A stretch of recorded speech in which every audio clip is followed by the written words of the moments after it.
Welcome into the Fantasy Football Diagnostics Podcast, where we provide you with your weekly diagnosis of everything fantasy football. Whether it's season-long leagues, dynasty, DFS, or sometimes even IDP, we got you covered all year long.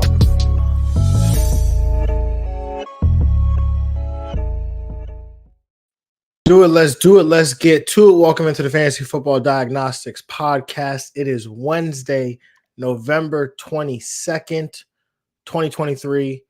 I'm your host, John June. Got my guy here, Greg Penniman, with me.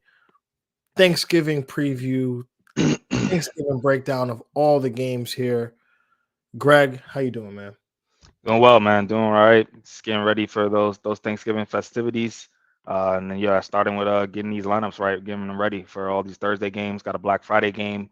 So it's definitely I love Thanksgiving. One of the main reasons, other than the food, is definitely watching some football all day. That's dope. That's dope. Man, Thanksgiving, my favorite holiday by far. It's not even close, man. You get the three F's, food, family, and football, man. It's not a better day to me, and getting all those things wrapped up in one spot, man, one sitting. So if you're with us today, definitely appreciate you tapping in. Obviously, we've been talking about this show for quite a few weeks now. We are starting at noon, so apologies. I know we had pushed it. We said we were going to start at 10, and we pushed it to 11:30. But now we're here at noon. It was cooking, man. The show was still cooking. You don't want to serve an undercooked bird, right? And so we don't want to serve an undercooked show for sure. So thank you for your patience. But if you're watching live on YouTube, X, or on Twitch, just make sure you go ahead and comment, like, subscribe, all that fun stuff. Interact with us. We'll be answering questions throughout the show. We'll be on here for like 2 hours, 2+ hours. So, a lot of time to get some questions in for you. And if you're listening on an Apple Podcast, Spotify, Google Play, just definitely go ahead and make sure you leave that rating and review. Make sure you hit the subscribe button so you can follow along with the show year round, because most fantasy seasons go up until week 17. Unfortunately, there are still some leagues, get off my lawn leagues, as we sometimes refer to them, that have non-PPR and or a week 18 playoff. So if that is you, we will be here week 18, provide some analysis.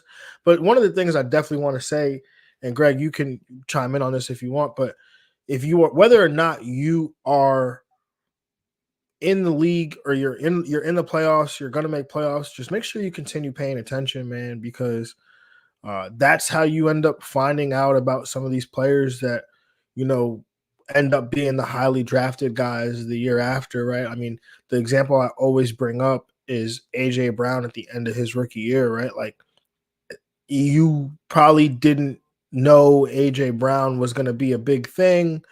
If you had checked out early in that season, because AJ Brown didn't really become a thing until right near the fantasy playoffs. The same thing with Jalen Hurts. The year after that, right? Amon-Ra St. Brown too was Amon-Ra St. Brown really late in the season. Yeah, 2 years ago. So, paying attention to those guys and those performances, tapping in with shows like this one where we break down the weekly performances, you'll be like, hey, this guy's having a pretty good run at the end of the season. And then when you're looking at rankings the next year, and you're like, why is this guy suddenly like, a top 25 player in PPR leagues, or going so high off the board?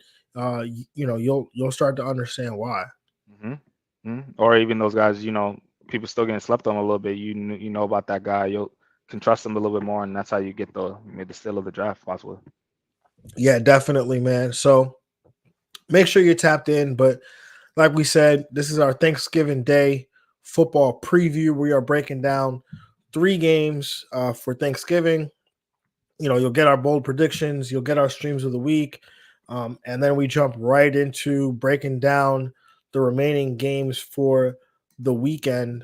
So without further ado, let's just kind of jump right into it, man. And the first game that we've got on Thanksgiving, man, is the 4-6 Green Bay Packers traveling to Detroit.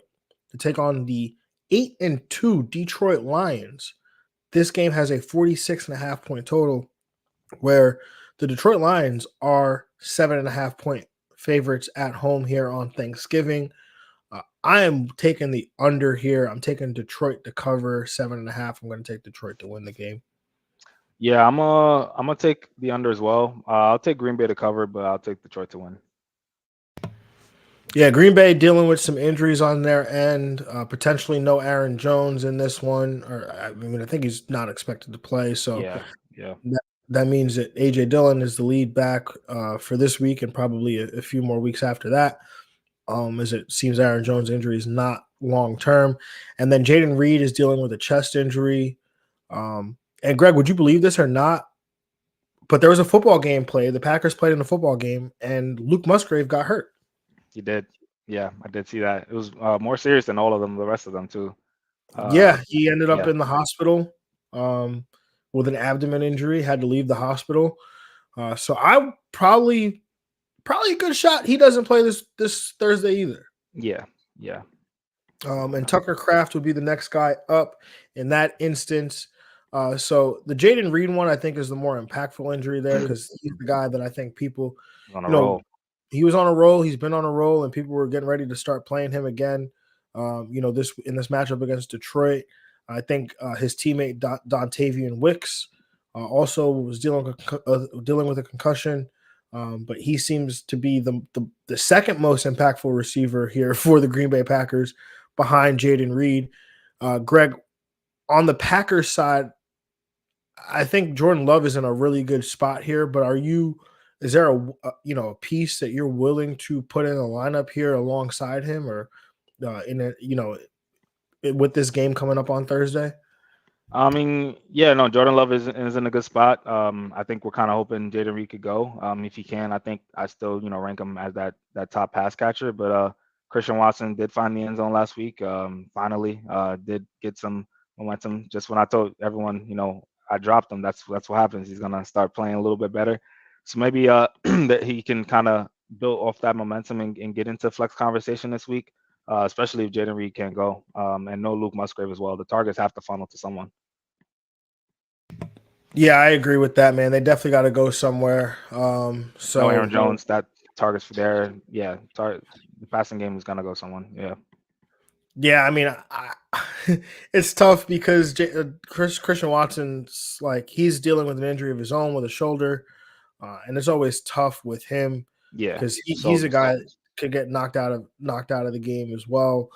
So it almost makes me feel like I'm gonna just play Romeo Doubs. That's the safe play there. Not particularly. His injury history is not as extensive as say a Christian Watson. So yeah. I'm almost tend to lead towards him. But Dontavian Wicks, the rookie, is also interesting as well. Big play receiver there for the Green Bay Packers. So, genuinely, curious to see how this plays out. But A.J. Dillon, how do you view him this week? Going to be the workhorse for the Packers. The matchup, not particularly great, as Detroit is pretty good against the running back position. 26th most PPR points allowed to the position over their last 3 games. Detroit is 18th most PPR points allowed to the position over their last 3 games. So, how do you view A.J. Dillon, who hasn't really been great in the spots that he's had as even the lead back earlier in the season? Yeah, he had a lot of opportunity to kind of, show what he can do early in the season. Aaron Jones really hasn't gotten healthy since maybe 2 weeks ago. He finally got healthy, and you were just getting average weeks from him, like 9 or 10 carries, maybe 40 to 50 rushing yards. He only has 1 rushing touchdown on the year. Not very confident if I'm, an A.J. Dillon manager, especially against, maybe a good team. We think Jordan Love might be passing a little bit more. This team is also not, very high-paced offense. They've been struggling all year offensively, so I would think he's, RB2, low in RB2. I wouldn't be excited to kind of jump in. He's not like a Zach Charbonnet, basically that's what I'm trying to say. So yeah, I wouldn't be excited. Yeah, I'm not particularly excited either. Probably will have him closer to an RB3 this week with some RB2 upside because he's going to get that volume there. Yeah, Um, closer to on 15 the to 20 carries now. Yeah. on the Detroit side, um, Green Bay. I'm looking at the numbers here, kind of surprising, but they're 29th against quarterbacks the last 3 weeks, 26th against running backs. I'm saying most fantasy points allowed, 29th most fantasy points allowed to wide receivers, and 19th allowed to the tight end position. So this defense is seeming to have at least play a little bit better over their last 3 games. Are you downgrading any of these Lions pieces going into this matchup? Um, not really. I mean, it was mainly Golf is getting into Amon-Ra St. Brown. I think he's the safest option anyway, and only person in must-start category.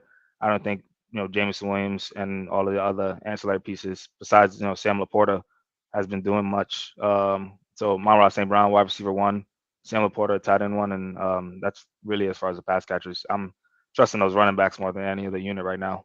They're really steady. Yeah, I'm with you. I think I'm gonna still view Amon Ra as a wide receiver one. Laporta, I think he's been having some down weeks lately. Some I've seen this pointed out a few times now that if you look at his production when both these running backs are healthy Mm, versus when one of them is out, there's spikes in his usage. And when both running backs are healthy, he's had exactly 5 targets in every game. But again, he's seen some spike weeks when at least one of these guys has been out. So, definitely an interesting stat there to note. But I think the nature of the position, you're going to continue to play him. Jahmyr Gibbs and I think David Montgomery. I'm going to treat Gibbs as an RB1. He's been so good, so efficient. He's been getting volume as well. So I love that there. And then David Montgomery, I'm going to have as a high end RB2 because at least I know you took Green Bay to cover, but I took Detroit to cover this 7.5 point spread, took the under. So I'm thinking like slower pace game here, more opportunities to hand the ball off to your big bruiser running back in Montgomery, who might even fall in the end zone too. So I like Montgomery to finish as a high end RB2. yeah, definitely love both these guys. If you have either one of them, you're pretty happy right now. Most definitely. Anything else on this game, Greg, before we move on? No. All right, moving on to the next matchup here. That again, this first matchup takes place 12:30 p.m. Make sure all these Thursday guys and the Black Friday guys are in starting positions, not in your flex. You don't want to lose that flexibility throughout the rest of week 12. A lot of things are going to change, and this happens every year when we record the show. We might say things today based on information we have today, but between now and Friday or now and Sunday, a lot of these things can change. So Mhm. you want to be able to maintain that flexibility there. But moving on to the 4:30 p.m. matchup, the 4-7 Washington Commanders traveling to Dallas to take on the 7-3 Dallas Cowboys. This game has a 48.5 point total where the Dallas Cowboys are 10.5 point favorites at home here. Greg, where are you leaning with this matchup? Yeah, absolutely. I'm gonna still take. I'm gonna take the under, but I'm gonna take Dallas to cover and Dallas to win. I think the line even has been moving up a little more, especially the way Dallas is playing. I'm gonna take the over here. I'm gonna take Washington to cover 10.5. I'm gonna take Dallas to win. Um, yeah, this matchup is pretty interesting. I mean, Washington, we know that their defense has been, Swiss cheese. yeah, really has been, man. I mean, ninth most points to quarterbacks, second most to running backs, 10th most to wide receivers, and 23rd most to the tight end position. So they're definitely beatable. And you get a Cowboys team, a Cowboys offense that is rolling right now. So I think, you can't have Dak Prescott any lower than a QB1. I think CeeDee Lamb is going to probably be a top 3 receiver this week. Tony Pollard, who finally got in the end zone last week. Oof, It was amazing. looking rough. It was really looking rough, but he got in the end zone. So definitely love that there for Tony Pollard managers. Are you banking on Pollard to do this again this week against the Washington defense, which again allows the second most PPR points to the running back position? Obviously, saw what Saquon was able to do last week. Yeah. I mean, I think you have to rank him as a strong RB2. I think you want to see some consistency to kind of put him back in that RB1 category, especially given the schedule. Like Cowboys have had probably the easiest schedule in the league, and so he's had good matchups before, haven't gotten the end zone. So I think I would like to see it again, but I think he's definitely in the must start category though right now. Yeah, I agree. I'm gonna have him as an RB2 though. I'm done ranking him as like this high end RB1. Yeah. He's You got know, to be that week to week. Yeah, it's got to be week to week, but he will be an RB2 for me with some, some RB1 upside there.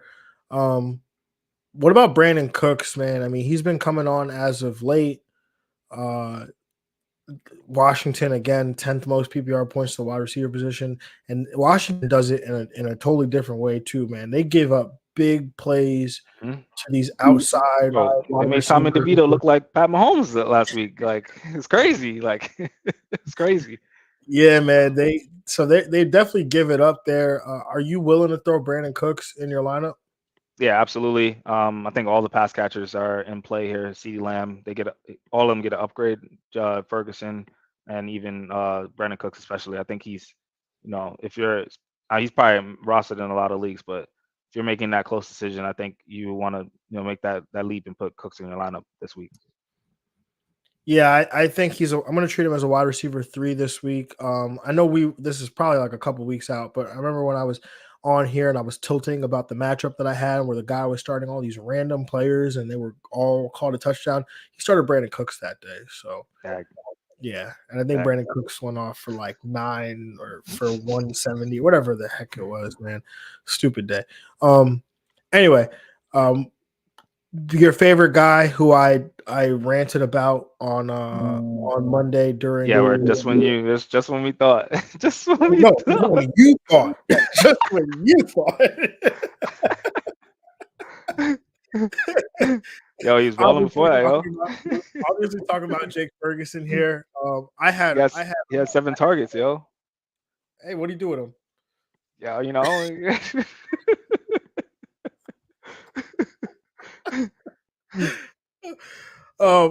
you rolling him out there as a tight end 1 this week, Greg? Yeah, low and tight end 1. I mean, I did do like the target number, so hopefully the catch rate will be a little bit higher than what it was last week. So yeah, I'll throw him out there. Yeah, I have him as a low end tight end 1 this week. I think you can play him, and I always talk about targets, and I do love the target number being 7. He's just been like outside looking in because I don't have any Jake Ferguson anymore. I think outside of that one share that you and I have because Dallas Goedert decided to break his forearm, I am not banking on a lot of Jake Ferguson this week, but I feel like he's just been touchdown dependent, kind of all year, which, yeah, you could make the argument that a lot of tight ends are not, are touchdown dependent, but there are some, especially with Mark Andrews out now. Oh man, it's rough. Most definitely. Let's talk about the Washington side, though. Sam Howell has been on a roll here, continuously being a QB1, giving us QB1 performances. Dallas allows the 22nd most fantasy points to the quarterback position. Although Howell leads the league in pass attempts, leads the league in passing yards, his defense is one that makes it that he has to attack you through the air. Mm-hmm. So do you have any qualms about Sam Howell finishing as a QB1 this week? I think, it could have definitely been better last week. I think that Giants D-line really got to him. I think that'll kind of be the case here as well. So I'm going to downgrade him slightly to kind of a lower end QB1, but more of a QB2. Just because, I think he's going to get sacked a lot. Like he was on the ground the entire game last week, seemed like. Yeah, I definitely that's a good point with the amount of pressure. And Micah Parsons, obviously, and Dallas is going to be juiced up for this game, at home. Thanksgiving. Right. So, definitely be interesting. I'm willing to put him out there as a QB1, though. I think if you're playing like DFS, I think, he makes a ton of sense as being a guy. If you're playing that Thanksgiving Day slate, uh, just with the number of quarterbacks and the quarterback injuries, I think, and people might look at the spot of Dallas being a bad one, but I think he could get there through volume. Another guy who's getting a ton of volume, that is Brian Robinson, who I was talking about it on Monday, man, but I learned some things about Brian Robinson, right? We always talk about like what it could look like for AG if Brian Robinson had to miss time, but we never really talked about it the other way. Because I don't think we ever thought that Brian Robinson could be this big, like catch the ball, get 9 targets, catch 7 to 8 of them, and be a threat in the receiving game. But he's legitimately shown like RB1 type usage with that pass game work being added to his repertoire. Yeah, absolutely. I mean, he's gotten a game where he's gotten 9 targets the first time they played the Giants. He got 9 targets last week. That's a big number. It's been building up all year too. So you love to see that as well. So they're starting to trust him more in that facet.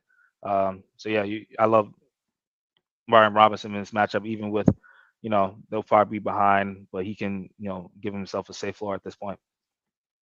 Yeah, I mean, Dallas allows the 30th most PPR points to the position, so not a great matchup here by any means, but I think the volume should get him to a place where he finishes as an RB1. If the pass game work continues, that should help him get to an RB1 finish. And then lastly, if Washington is able to keep it close and they get in scoring position, he's probably going to be the one that punches it in the end zone. So I think all of those things considered, he can still finish as an RB1. Yeah, I agree. Now, the pass game is, again, where it gets a little scary. We talked about Sam Howell and how he might have to get there through volume, but Logan Thomas, probably in the best spot of the Dallas pass catchers, as Dallas allows the 16th most PPR points to the position. So he's probably a low-end tight end one, but Terry McLaurin is the Washington receiver that you probably want to play. Washington allows the 27th most PPR points to the position. So again, not a great spot. How do you rank Terry McLaurin this week? Yeah, I think you would have to downgrade them a little bit. I mean, I already see Sam Howell not having the best day, so I think the receivers also get a little slight downgrade. You're still starting McLaurin, but I think he's kind of in that more flex category for me this week. Yeah, he's going to be a wide receiver 3 flex for me as well this week. It's not a particularly great spot, and not trying to force it if I don't have to. Yeah. Anything else on this matchup, Greg? No. Moving on to the next one, man. The 7-3 San Francisco 49ers travel to Seattle to take on the 6-4 Seattle Seahawks. This game has a 42.5 point total. And the Niners are 7-point favorites, man. This is not a great Thanksgiving slate of games. This is, based on the spread, this is essentially the most competitive one. Yeah, I feel like that Detroit Green Bay game will probably end up being the best one, most competitive one. I mean, they're all divisional games, so yeah, you take that with a grain of salt. But I definitely see, your point on that one. That Detroit game is always interesting. I remember David Blau started Thanksgiving Day game for the Detroit Lions 2 years ago, and that was interesting. Fields gave him the run for money last week, so that's Justin Fields though. But still, yeah, definitely didn't expect the Bears to put up a fight. No, and I'm not expecting much of a fight here from Seattle as well. I'm taking the under, taking the Niners to cover, taking the Niners to win. Yeah, I'm with you as well. Seattle's probably it's weird that they're 6-4. It's just weird to me. So like they're like one of those teams that's feel like get blown out in the first playoff game because they get to the playoffs with like 10 wins. Yeah, and it also probably doesn't help that they might be facing off against the Niners with Drew Lock here, because Geno Smith is questionable with that elbow injury. How does that? I mean, let's stay with the Niners side because it's much easier, much less dependent on some variables here. CMC, I think you got to treat him as an RB1. Seattle allows obviously CMC, but Seattle allows the most PPR points to the running back position over their last 3 games here. So the touchdown last week. The new streak has started too. We're streak back. is restarting. Here we go. George Kittle in a good spot as well. Not as good of a spot as he was in last week, but this one's still pretty good. Seattle allows the ninth most PPR points to the tight end position, so obviously a great spot for him. And then Brock Purdy, I think also you're going to treat him as a QB1 this week, 15th most fantasy points to the quarterback position. But Brock Purdy, again, been on a roll, and the ecosystem here is so good for him. I think at wide receiver is where the downgrade starts to happen a little bit. Ayuk, your start of the week last week had a monster game against Tampa Bay.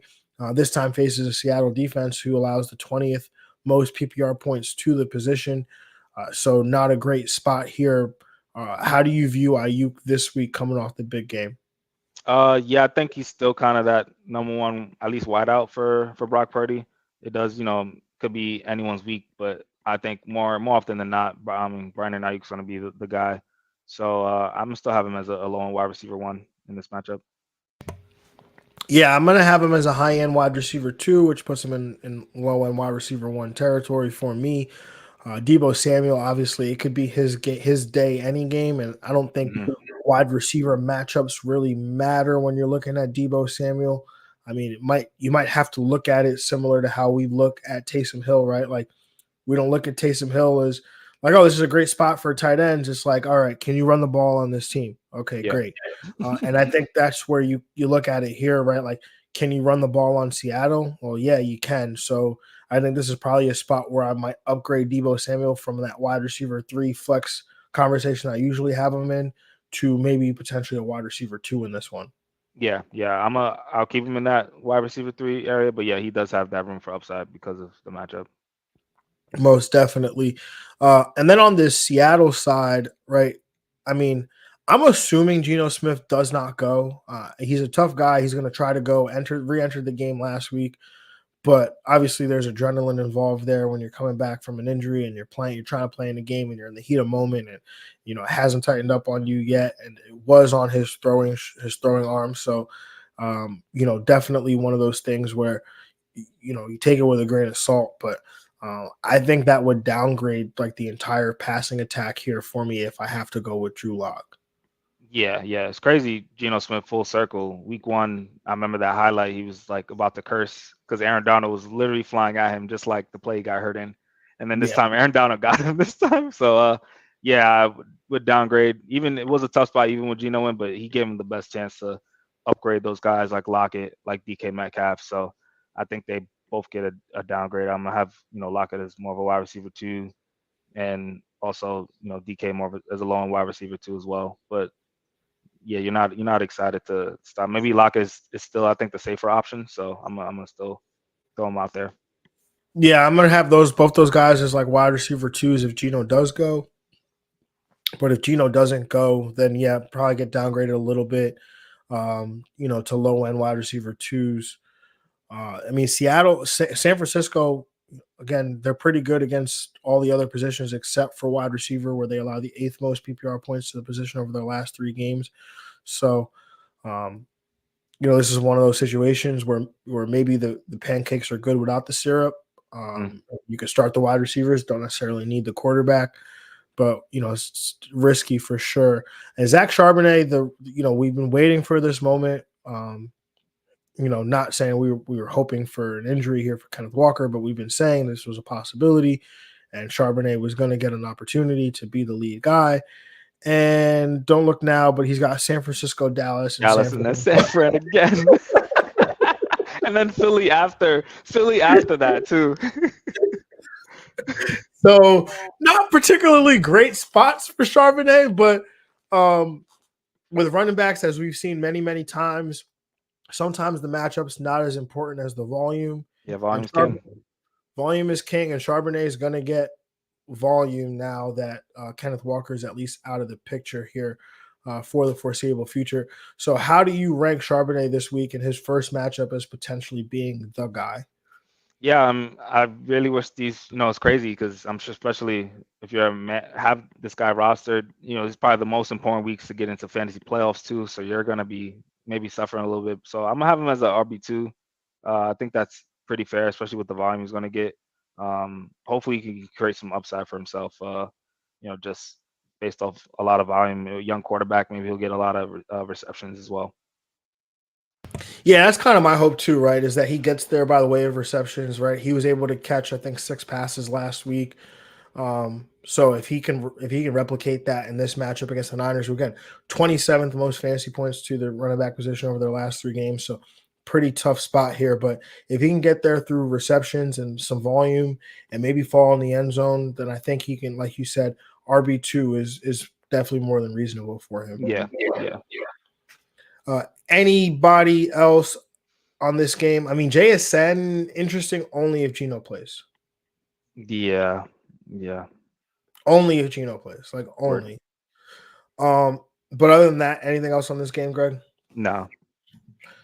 Do you have a bold prediction for Turkey Day? That's 3 games, kind of make a multi-game kind of thing. Definitely a CMC touchdown anytime. I'm locking that in. And I think I'm gonna lock that in with the anytime Monty touchdown too. I think those two together should give a nice solid, probably in the 2 somethings. I'll check it right now though for the people. They're muted. Oh, I unmuted myself to mute myself essentially. Yeah. I'm a little greedy, right? I like to, like you don't go to Thanksgiving table and you don't grab just the turkey, right? You grab some turkey, you grab a little bit of mashed potatoes, some mac and cheese, the candied yams, right? And a little bit of everything, right? So I got a little something from every game here. Starting with the first game, I'm taking a little duo action on the Detroit running backs.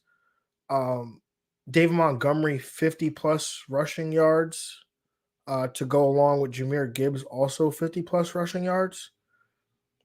Because again, I do think that Detroit gets out early in this game. But David Montgomery minus 260 for the 50+ rushing, and Jahmyr Gibbs minus 104 for 50+ rushing yards. But then in the second game between Washington and Dallas, give me Brandon Cooks 40+ receiving yards. That's minus 102. And then to bring it all home, give me George Kittle anytime touchdown. That's plus 170. All that parlayed together at the time that I got it was plus 1433. So, I remember a couple weeks ago, you were like, "This is the highest I've ever gotten out." Till now, yeah. Till now, this is the highest I've ever gotten out. I mean, to be fair, we have 4 games, but yeah, or 3 games, but 3 games. Yeah, no, I added CeeDee Lamb anytime for the people, so plus 373. McCaffrey, Lamb, Monty. I think those are strong touchdown candidates right there. Like that one a lot, man. Definitely. Anything else on this, Thanksgiving Day slate of games before we move on? No, I mean, I know we didn't get a good Thanksgiving slate, but here comes the Jets again on prime time for Black Friday. NFL knows how to pick them. All right, let's move on to streams of the week because we're not skipping anything today. Right? You're going to get all of it. So, Greg, your quarterback stream of the week this week. Yeah, going with Jordan Love, going against Detroit. We mentioned that he has, a solid matchup here, coming off probably one of his better games of the season last week as well. I think he's, especially if Jaden Reed is able to go, I think that gives him a bump, getting it to Romeo Doubs and Christian Watson as well. And yeah, I think he'll be, more AJ Dillon in the backfield. I think they'll kind of throw the ball a little bit more, especially with Aaron Jones being out. So the pace of play will be a little higher for Jordan Love. I think he can give you a solid week. I like this one, man. Jordan Love, we like to give him out at that 50% mark or below. Jordan Love right at the 50%. Was my stream of the week last week. Came out strong against the Chargers, and I like him to do the same this week against Detroit. For me, my quarterback stream of the week is essentially the New Orleans Saints quarterback, but I'm gonna say it as Derek Carr here first. Again, Derek Carr or Jameis Winston going up against Atlanta. Whichever Saints quarterback gets the go-ahead this week, because Carr is still in concussion protocol. and is questionable for this game against the Falcons. But either way, whoever goes has a fantastic matchup, as he will be facing an Atlanta defense that has allowed the most fantasy points to the quarterback position over their last 3 games here. So again, pay attention to the news. But whichever one of these, if Derek Carr is active and healthy, he's the guy. But if he can't, have no problem throwing Jameis Winston out there. You probably get more upside from him. Yeah, I'm with that. Yeah, especially if James is in. Greg, your tight end stream of the week this week. Yeah, got to go Isaiah Likely here. Going against the Chargers in start of Mark Andrews, who believe serious injury. He's going to be out for I think the rest of the season. So Isaiah Likely stepping in. Definitely talented. Rookie last year. That in spots when Mark Andrews was out, played well. So I think he can come in here going against a very weak secondary, can provide some tight end one value, low end tight end one value. Yeah, most definitely like that one. Almost talked about him in my start of the week segment, but that we'll talk about obviously a little bit later. Anyway, my tight end stream of the week is Jonnu Smith. Jonnu didn't come through the last time we talked about him in this spot, but the tight end position is a crapshoot. The matchup here is very good as the New Orleans Saints allowed the most fantasy points to the tight end position over their last 3 games. And Jonnu is still seeing an 11% target share over his last 3 matchups, averaging 16 yards per reception during that span. So halfway decent spot here for the Atlanta Falcons tight end. Yeah, do love this as well. Do love this here. Greg, your defensive stream of the week this week. All right, so I know I have New England versus the Giants, but I think I'm more confident in the Giants defense going against New England. So I'm going to take the Giants. They're even deeper in the bag. They're only 10% rostered. So give me the Giants defense. They've been playing much well of late. They got Sam Howell 6 times last week, created a lot of turnovers. This D-line, they put a lot of money, invested them in there. So I think they've been playing very well of late. I think they get to whoever's starting at quarterback. It doesn't really matter, Zap, Mac Jones, maybe put Ramondre back there. Yeah, it's been tough all year for them. Yeah, man. Either one of these defenses I think is good to go. New England or the Giants. Yeah, man. I was telling you last week, the Giants, man. I don't know. Like Giants defense. Giants defense. I don't know. Man. I like. They don't even know how to lose, right? I'm trying. They need to lose. They need to lose. All right. Hey, this is a battle for draft position right here. It is. You're right. For both teams. Yeah, that's true. For both teams. I'm going to go for my defensive stream of the week. Give me the Denver Broncos, 43% roster in Yahoo leagues. I told you guys last week about this one, and they came through against Minnesota. And this one's not even a tougher matchup. You get Cleveland, and I told you get a 2-week defensive stream, right? And so, some of y'all listened, of course. But it's not too late here. They're still available, and they get to face off against DTR, making his third career start. Love this spot here for the Denver DST. Yeah, definitely. Moving on to Black Friday game, the NFL's first ever. Probably why we're not getting Zach Wilson, because it would have been the last ever Black Friday game had he started. But we get Tim Boyle. The 7-3 Miami Dolphins travel to MetLife Stadium to take on the 4-6 New York Jets. This game has a 40.5 point total, where the Miami Dolphins are 9.5 point favorites.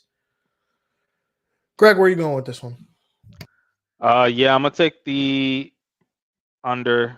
The Jets are under 500, so I think Miami will cover, and then Miami should win. You saw Vegas was 500, and they played them well, yo. They played them well. Oh man, that spread was crazy high, and Vegas played. They did well. Yeah, man, I did like Vegas to cover that spread, so liked that one. I do not like the Jets to cover this spread, so I'm taking the over. I'm taking the Dolphins to cover and the Dolphins to win. So deeply in my heart, I really want like the Mike White experience, but I know it's not going to happen. I know that would be awesome. That would It be would be awesome. awesome, but it's Yeah, not gonna happen. not Like, Mike F and White. no, it's not even. His name is Tim Boyle. Like, come on. About to Like, boil the defense up, baby. About to boil it up. oh Yeah, yeah. yeah. Oh man. On the Dolphins side, obviously the Jets are a matchup that you don't particularly want to go at with your wide receivers, but it is Tyreek Hill we're talking about, bro. Like, I don't care. Nope. You could have Dion on one side, Darrell Revis on the other. Like, I With would take Troy Polamalu over the top. Troy Polamalu over the top with Ed Reed next to him. Like, I don't care, bro. Like, give me Tyreek Hill. Like, I want him out in my lineup. Give me the juice, man. Yeah, no, I'm with you on that. Raheem Mostert in a great spot here as well. I mean, Devon H his knee, so he's probably going to miss this game. Salvin Ahmed ends up on the injured reserve with a foot injury. So you've got Raheem Mostert and Jeff Wilson Jr. I think this is the Raheem Mostert show. I've got him down as an RB2, but you could get potentially more than that. The Jets allow the sixth most PPR points to the running back position over the last 3 games, and Mostert gets it done on the ground and through the air. Yeah, I'm totally with you on that. With the Mostert assessment. Now, the question is, what do you do with Tua and Waddle, right? Like, the Jets allow the 26th most PPR points to the quarterback position. They allow 28th most to the wide receiver position. We already said you're going to play Tyreek Hill. We don't care. But Waddle is an interesting conversation because he's been less consistent. Ozzy obviously also has the injuries that he deals with at times. Do you look at him and say, well, you've got, 70, 80% of the upside that Tyreek Hill has, you should also be in my lineup? Or are you looking for other options in a week where they face off against this Jets secondary? Yeah, I mean, he's only had like maybe 1 or 2 boom games this year. I think it's definitely the floor. It's kind of there. So I think he's more of a wide receiver 3 for me this week. I think he's kind of in that what he did last week. He had 455. I wouldn't be surprised if that's kind of his line here. Maybe 5 receptions for 50 to 60 yards. So yeah, I think he's in that wide receiver 3 area for me. Yeah, I have him as in the same spot as a wide receiver 3. Again, he's like, it's going to be a boomer bust wide receiver 3. If he comes through, it's going to be because he had a long touchdown, big long play, something like that. How do you view Tua in this matchup, though?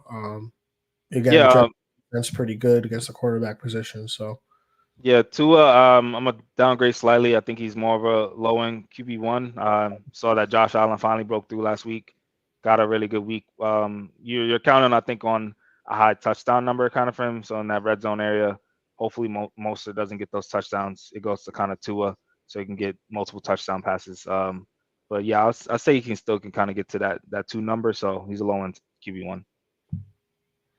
yeah, I'm gonna have him as a QB2 with some QB1 upside, just kind of like what you talked about with, if Tyreek has a big game, right? Like, Tua naturally should have, a semblance of a big game as well, right? Like, and now there's the possibility that doesn't happen, right? But I think the probability leans towards Tua also had a good game. So I'm going to have him as a QB2 with some QB1 upside there.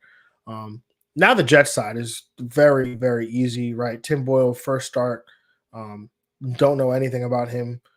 All I know is that he's not Mike White and he's not Zach Wilson. So the truth is probably somewhere in the middle. Yeah. So, Brees Hall, I'm probably going to have him as an RB2 with some RB1 upside just because, he is an alien and can score on a big play at any moment. Garrett Wilson, he's been a while, also an alien, but also an alien dependent on his quarterback. So maybe you get a slight upgrade from him this week, but Miami actually been pretty good defensively these last few weeks. 32nd most PPR points to the running back position. Jalen Ramsey. 14th most to the wide receivers. So Garrett Wilson had a down game last week. Zach Wilson experience. I'm going to have him as probably a wide receiver 3 with some wide receiver 2 upside this week. Who would you rather play, Jalen Waddle or Garrett Wilson?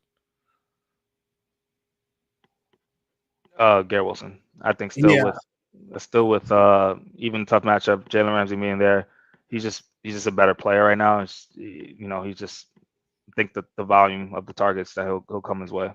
and that's really what it comes down to, right? Like Garrett Wilson's still seeing 32% of the team's targets. That's fifth most at the wide receiver position.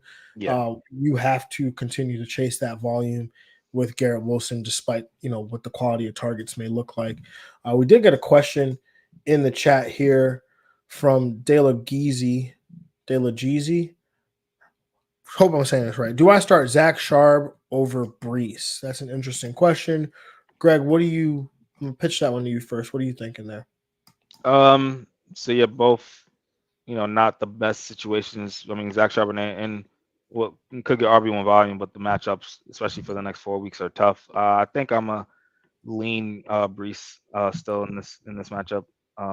Yeah, just for the volume of catches he could get to. Oh man, both these guys in similar spots, matchup wise. I guess it comes down to like which offense do you trust more, right? And But they both have backups, possibly with Drew Lock. possible. Yes, it's close. It's like it is close. My gut tells me to go with Brees, but my head is telling me to go with Charbonnet. And I'm gonna go with my head because the Jets have failed me my entire lifetime. So I'm gonna go with Zach Charbonnet in this one. That's fair. Anything else on this game, Greg, before we move on? No. No. Okay, moving on to the next matchup here. 1 p.m. Our first 1 p.m. matchup of the day. The 2-8 New England Patriots traveling to MetLife Stadium to take on the 3-8 New York Giants. This game has a 33.5-point total where the New England Patriots are 3.5-point favorites. I am taking the under here. I'm taking the Giants to cover. I'm taking the Giants to win, but really lose the draft positioning. Yeah, this could be our lowest total of the year. I don't think I've seen 32, 33.5. Yeah, I'm gonna take the under. Oh man, yeah, I guess the Giants are home, so yeah, I'm taking them to cover and I'm gonna take them to win. But I don't. Oh man, tough. The win. The win. I mean, it's crazy. We've gone from these two franchises battling it out for Super Bowls, Yeah, yeah. now battling out for draft positioning. So on this one, on the on the Giant side, uh Saquon Saquon, Barkley, Saquon, that is man. it. That's it. That's it. That's how it's always been, baby. Let's go. I I mentioned Tommy DeVito the other day, like as on the waiver show, because I really was looking at waivers and I was like, I don't know. It's not really much at quarterback. New England is not. New England's, they do give up a decent amount of fantasy points to the quarterback position. If I just look very quickly over their last three matchups, they allow the 21st, so they've been a little bit better in recent weeks. Okay, maybe I could work with you. I could give you some Darius Slay in action. I can. Yeah, I mean, is he going to play? Because I know he left the game with an arm injury, was quickly ruled out. If he's not playing, then no, we're back to Saquon. We're back to Saquon. That's it. Yeah, we're back to just Saquon. Because they do allow the third most PBR points to the wide receiver position. New England does. So, all right, we've talked enough about the Giants offense. Moving on to New England. Seems like Ramondre Stevenson dealing with a back injury there. But if he goes, he's going to be an RB1 for me. Demario Douglas also in a very good spot here. The New York Giants allow the most PPR points to the I wide was just about to say, receiver. just say 30 something. Doesn't matter, Yeah, you're doing right. The most PPR points to the wide receiver position over their last three games. So great spot here for Douglas. Although I said this Actually, no, I did not say this. I'm thinking of Wandale Robinson. But anyway, Demario Douglas, good spot here. Probably going to have him as a high end wide receiver 2, with some wide receiver 1 upside because of the volume. How do you view the New England Patriots side? Yeah, I'm with you on Ramondre. You're starting him if he's able to go as a strong RB2, possibly getting in the end zone. But I do love me some Demario Douglas, especially in this matchup. He's getting great volume since he's taking over kind of as the lead receiver. So yeah, if they're passing it, it's going to be to him. I love the spot here for him. Nice. All right, let's move on to the next matchup because this matchup had not much to talk about. The 6-4 Pittsburgh Steelers traveling to Cincinnati to take on the Jake Browning-led Cincinnati Bengals. This game has a 34.5 point total, where the Pittsburgh Steelers here are 1.5 point favorites. Greg, where are you going with this one? Yeah, I'm gonna take the under. I'm gonna take Pittsburgh to cover and Pittsburgh to win. This is another. I definitely have to mourn this loss of Joe Burrow, man. I was really sad about this one. Yeah. Yeah, man. Joe Burrow loss was definitely a sad one. It's crazy, man. In the same game, within 20 minutes of real time, we lost Mark Andrews for the year and then Joe Burrow for the year. Almost lost Lamar for a second too. I thought we did. And I was, curled up in a ball on the floor. But one loss leads to another gain here because the Pittsburgh Steelers fired Matt Canada. They did. And that is a win. It is. I mean, maybe shout out to the Bills, man. I mean, maybe they didn't have to fire their OC, but Pittsburgh was like, oh, we could just fire our OC? Like, let's do it. Oh, man, I'm still waiting for the Jets to do the same. They got to call Aaron first. That's the only. It'll never happen because Aaron will be really, really pissed off because that's the only reason he came here. Yeah. But if your talk about job security, if your offense only looks good with a Hall of Fame quarterback, something must not be right. Adam Gase ain't coaching right now. True. That's true. Oh man. All right. I am taking the over in this game. I'm taking Pittsburgh to cover, Pittsburgh to win. Did you give your sides, Greg? I did. I took the under, but I'm with you on Pittsburgh and Pittsburgh. Yeah. So I'm taking the over here. Matt Canada, man, leads to more points. And Jake Browning didn't look half bad. So That's true. Kenny Pickett isn't that good though. No. But, No. Yeah. That's probably why they fired Matt Canada, because they're like, shoot, we need to know. Is it you? Yeah, that's true. That's true. Joe Mixon, I think you got to treat him as an RB1 in this matchup. I mean, backup quarterback, volume should be there. And the Pittsburgh Steelers have been beatable on the ground, 14th most PPR points to the running back position over the last 3 games. So definitely got to lean in on Joe Mixon. How do you treat the Bengals wide receivers, though? We'll start with Jamar Chase. I mean, he's obviously the most talented of the group, uberly talented. I would expect that he sees a ton of, continues to see a bulk of the targets here. But do you view him maybe like how we did Garrett Wilson when Aaron Rodgers went down? There's like a wide receiver 2 with some weekly wide receiver 1 upside. Yeah, I think that's kind of the area we'll have him. I do still have faith in Cincinnati's receivers, their situation more than Pittsburgh's situation. So I do like Chase to go here. Higgins is questionable. I mean, if he's able to go, I think he's kind of in that wide receiver 3 with some wide receiver 2 upside as well. Yeah, and T. Higgins is kind of in a weird spot, right? Because honestly, bro, I was talking about this on Monday, but he's had literally the unluckiest season. Yes. Season that I can remember in a long time. Yeah.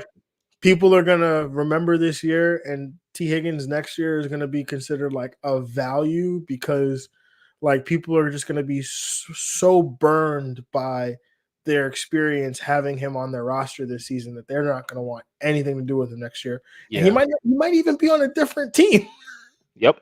This is his last year of his contract. Yeah, you're right. So, yeah, it's going to be tough to put T. Higgins out there, like, because there's so many questions, right? Coming off the hamstring, is he going to re-aggravate it? Playing with a backup quarterback, how's that really going to work? And the pass volume, I'm sure, goes down in this offense. But then Yeah, also, Tyler Boyd might be a little bit more safer than right now. yeah, I think Tyler Boyd probably is safer than him. But then at that point, are you playing like Jake Browning's second and third options? Like, Yeah, no.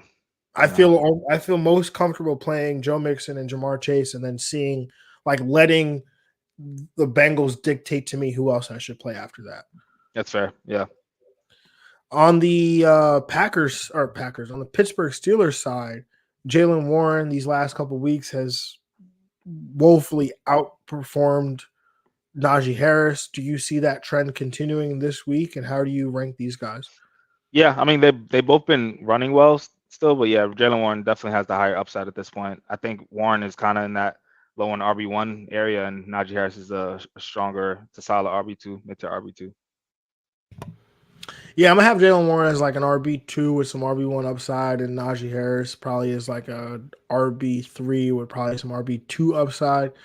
But again, curious to see how this thing all unfolds without Matt Canada here.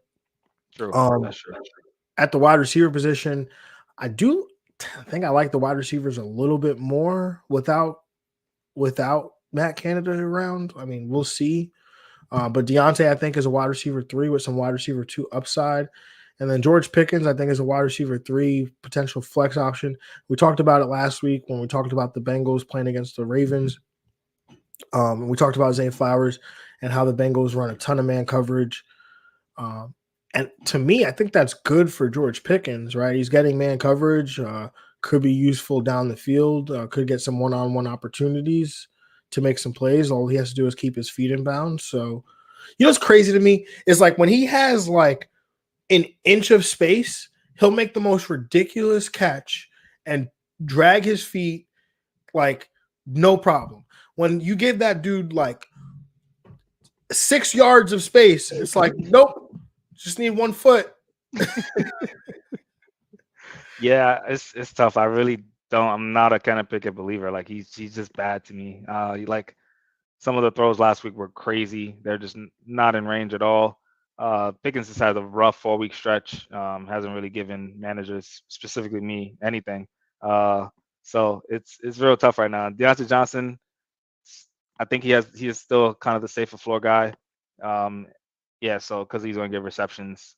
So I think he's wide receiver 3, and Pickens is a flex, but like it's tough. Like I'm starting like Brandon Cooks over him. I'm starting like it's tough. If man hasn't had over 50 yards receiving since like I don't know week 6, week 7. Can I tell you about like the biggest fumble in fantasy that I committed? What happened? I think I told you about this. I ended up making a trade early in the season to acquire George Pickens. I got him for like nothing. Okay, I mean you got him for nothing. That's fine. For nothing, right? Yeah. And then he goes out and he has like that big game I think he had in like week 2 or week 3 against Cleveland. Yep, week 2. Yeah. Or did he have another big game like a couple weeks after that? Yeah, against Baltimore. He had 6 for 130, and then the Rams he had a good game too. That's the one. It was the Baltimore game. Yeah. So,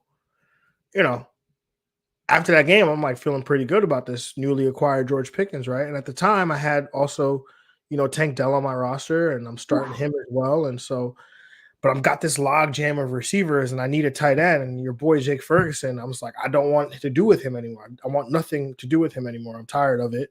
So I was able to go out, make a trade. I acquired Dallas Goedert from the George Kittle manager for Tank Dell and Zach Charbonnet. And I was like, damn it, I should have traded George Pickens. George Pickens instead. Yeah. Yeah. So not even him, like, I'd rather be kind of attached to CJ Stroud at this, definitely. Like, even then, like, so yeah, it's tough. Yeah, I think about that often. Yeah, I would too. Every time someone brings up Tank Dell, I have like an anxiety attack. Cause I mean, you trade him from other leagues, so yeah. I had to make it right. I had to make it right. I traded for Tank. I traded him away in one league, but traded for him in 2 other leagues. So There you go. Yeah. Because we take our own advice here. I talked about him coming off the concussion. Go trade for him. All right, and I did it. Absolutely. Anyway, anything else on this game, Greg? Before we move on, No. We are an hour in to the Spodio di Dopa show, so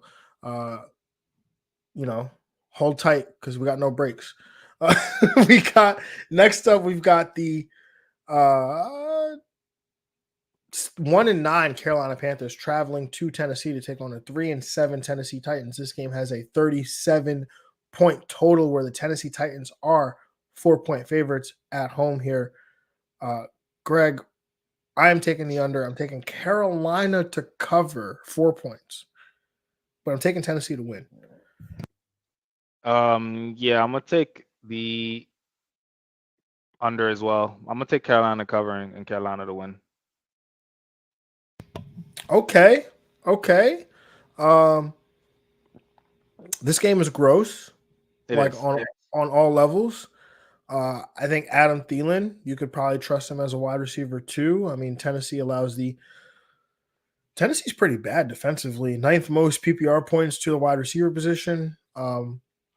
I think Miles Sanders has been more involved these last few weeks. Chuba Hubbard still is the guy that I think I would lean towards in playing, but it's really tough. But I think you want to play one of these guys because Tennessee allows the 11th most PPR points to the position. Do you have a preference there between those two guys, Greg?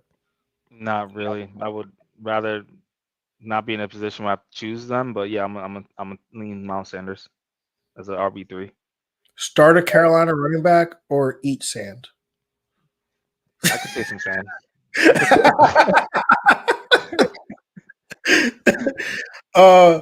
On the Tennessee side, Derrick Henry face planted last week. My running back start of the week. Gets a Carolina defense that allows the 10th most PPR points to the position. How are you dealing with Derrick Henry this week? Yeah, I don't think you're benching him, but I think you have to see him as a low on RB2. You're generous. You're hoping he gets a touchdown. Yeah. You mentioned Derrick Henry, right? No, I'm not benching him. I can't. You can't. Yeah. And, I mean, you would think he could bounce back a little bit. The bounce back effect, maybe. But his bounce back's not like RB1. Here we go. No. We're past that. Yeah. RB2. Yeah. Maybe he ran for a touchdown and threw one on a jump pass. And D-Hop, how are you treating him this week? Carolina allows the 26th most PPR points to the position, was able to salvage his day somewhat last week, catching a garbage time touchdown. Yeah, wide receiver 3. That's where I have him as well. Yeah. Anything else on this game, Greg? No. Can't believe you picked Carolina to win. Yeah, that's more of also want to, with the draft too. The draft. Do you know who Carolina's only win is all year? I don't actually. Don't know. The Houston Texans. That is crazy. Had to been like week 1 or week 2. No, that was like 2 weeks ago. Wow, yo. They both came off. They both came off by. I thought Bryce Young was going to actually have a good game, and Houston ends up losing like 15-13. It was like a clunker of a game. That's crazy. Oh man, it was wild because I was looking back to see, do I always pick Houston? Because I feel like I always pick Houston. I would pick them in that game. I mean, I definitely picked them in that game. Yeah. Moving on to this next game here. Would you look at that? The Houston Texans, the 7-3 Jacksonville Jaguars travel to Houston to take on the 6-4 Houston Texans. This game has a 47.5-point total, where the Jacksonville Jaguars are 1.5-point favorites. Greg, where are you going with this one? Yeah, give me the over. Give me Houston to cover and Houston to win. So I went back. I don't actually always pick Houston. I picked against them in week 1 and Okay. I think I picked them week 2. I picked against them when they played Tampa Bay. So I picked Okay. Tampa Bay to win that game. But I'm taking the over here. I'm taking Houston to cover, Houston to win. CJ Stroud, obviously, a QB1 Yeah. for me this week. And I think, Greg, you see him as the same. Question is, Tank Dell's been on such a roll, man. He's been absolutely on a roll. Obviously, Nico Collins missed a game 2 weeks ago, was able to return last week.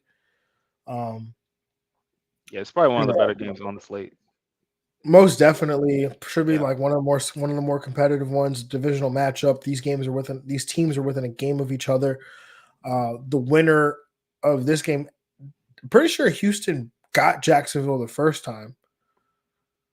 I'm pretty sure they did. So Week 3, yeah, they won. Yeah, they blew them out actually.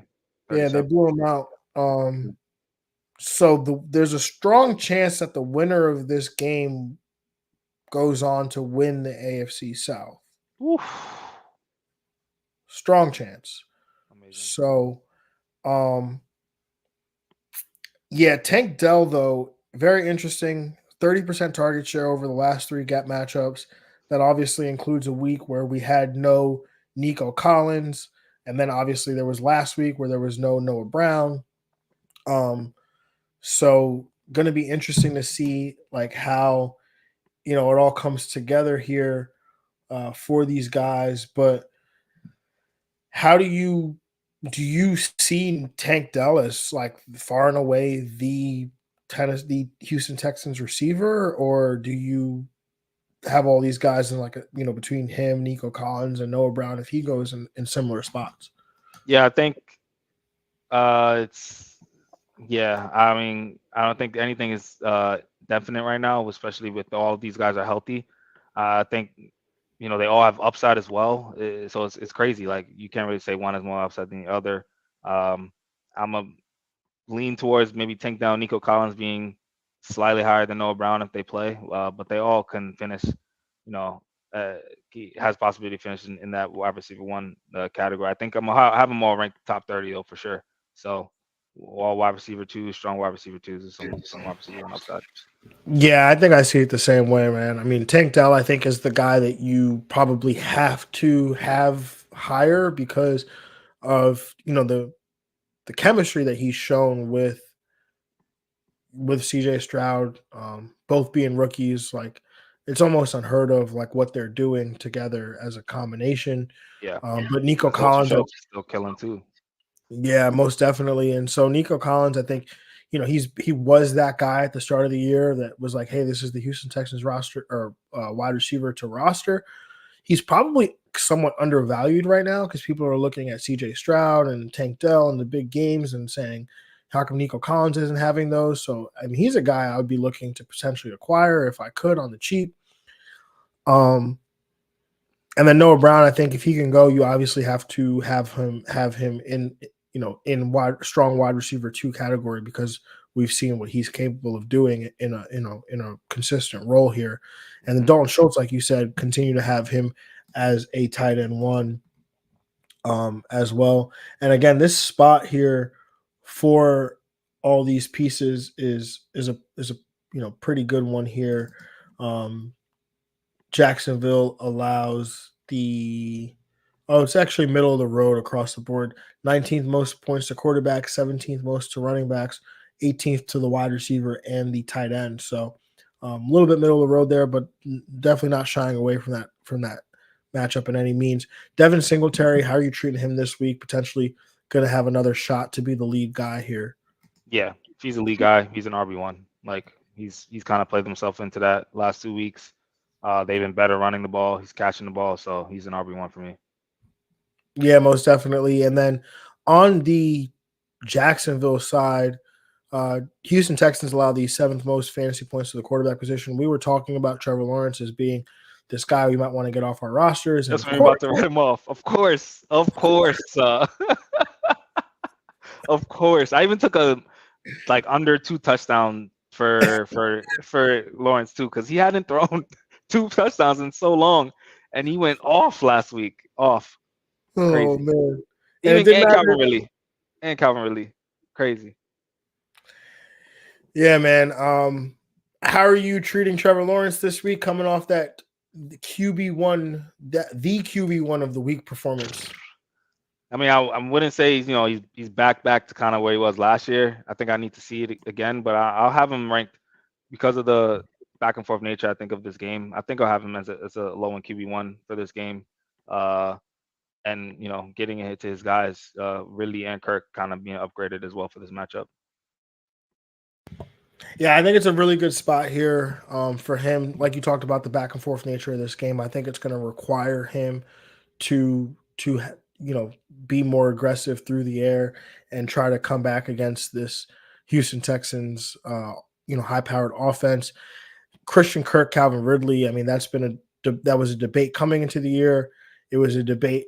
It seemed like that debate ended after week 1, and then that debate came back after week 2, and it was pretty strong in Kirk's favor for like 10 weeks after that. Yep. But now we're back, and Calvin Ridley seemed to have another great game. How are you ranking these Jacksonville Jaguar wide receivers? Yeah, I think Kirk is a strong wide receiver too. I think Ridley is a boomer bust wide receiver 3. I think that's where he's at. Yeah, the boom is of course wide receiver 1. So I think he kind of said that last week. He's boomer bust here, so I think he's got to be treated like that all season. A wide receiver 3 with some wide receiver 1 upside. Yeah. yeah. Yes. I said that about somebody last week. Oh man. But yeah, no, I tend to I have them both as wide receiver 2s. Yeah, it's really weird, right? Because like typically if a guy has like that kind of upside, I'll just rank them as a wide receiver 2 because I'm just like, all right, bet. But some guys, it's like, nah, man, you don't deserve to be ranked there. Like I'm okay. I'm okay with you finishing as a wide receiver 1, although I ranked you as a wide receiver 3. Yeah. Not even going to try to meet you in the middle, but Calvin Ridley, I probably will try to meet him in the middle one more week. Generously. That's nice. That's nice of you. Thanksgiving, holidays. Week 12, and you're turning on your guys. Kenny Pickett was one of your guys. Calvin Ridley was one of your guys. George Pickens, man. George Pickens was also one of your guys. This legitimately sounds personal. Yeah. They probably must be tanking one of your fantasy teams. They are. Evan Ingram. I heard an interesting stat the other day that he has not been targeted in the red zone. Like he doesn't have an end zone target. That's sad. I mean, it makes sense. He has no touchdowns on the year, which is crazy because he's still finishing as a tight end 1 like every week. Yeah, he doesn't have a game lower than 5 targets. Like they be targeting him from, I guess, the 20 to the 20. Between the 20s. I do love his matchup though. I do love his spot here. So if it comes, maybe the touchdown comes in this game. Yeah, I mean Houston's a pretty good matchup for the tight end position. Trying to get to it. They allow the 5th most PPR points to the tight end over their last 3 games here. So really good spot for Evan Ingram. Travis Etienne has come down to earth a little bit, treating him as an RB2 with some RB1 upside. Houston allows the 25th most PPR points to the running back position. So not a great spot, but you're hoping he gets there by, catching a few passes and getting the ball in the end zone a couple times. Yeah, like his talent here to kind of finish top 15. Most definitely. Anything else on this game, Greg, before we move on? No. All right, moving on to the next matchup here. We've got the 5-5 New Orleans Saints traveling to Atlanta to take on the 4-6 Atlanta Falcons. This game has a 42.5 point total, and the Atlanta Falcons are 1.5 point favorites here at home. Greg, where are you going with this matchup? I'm going to take the over. I'm going to take New Orleans to cover and New Orleans to win. I'm also taking the over. I will also take New Orleans to cover. I'll also take New Orleans to win this game here. Seems like you and I don't care about who the quarterback is in this matchup. No. Great spot here for, again, like I talked about, Derek Carr or Jameis Winston, regardless who's playing. So rank those guys as a QB1.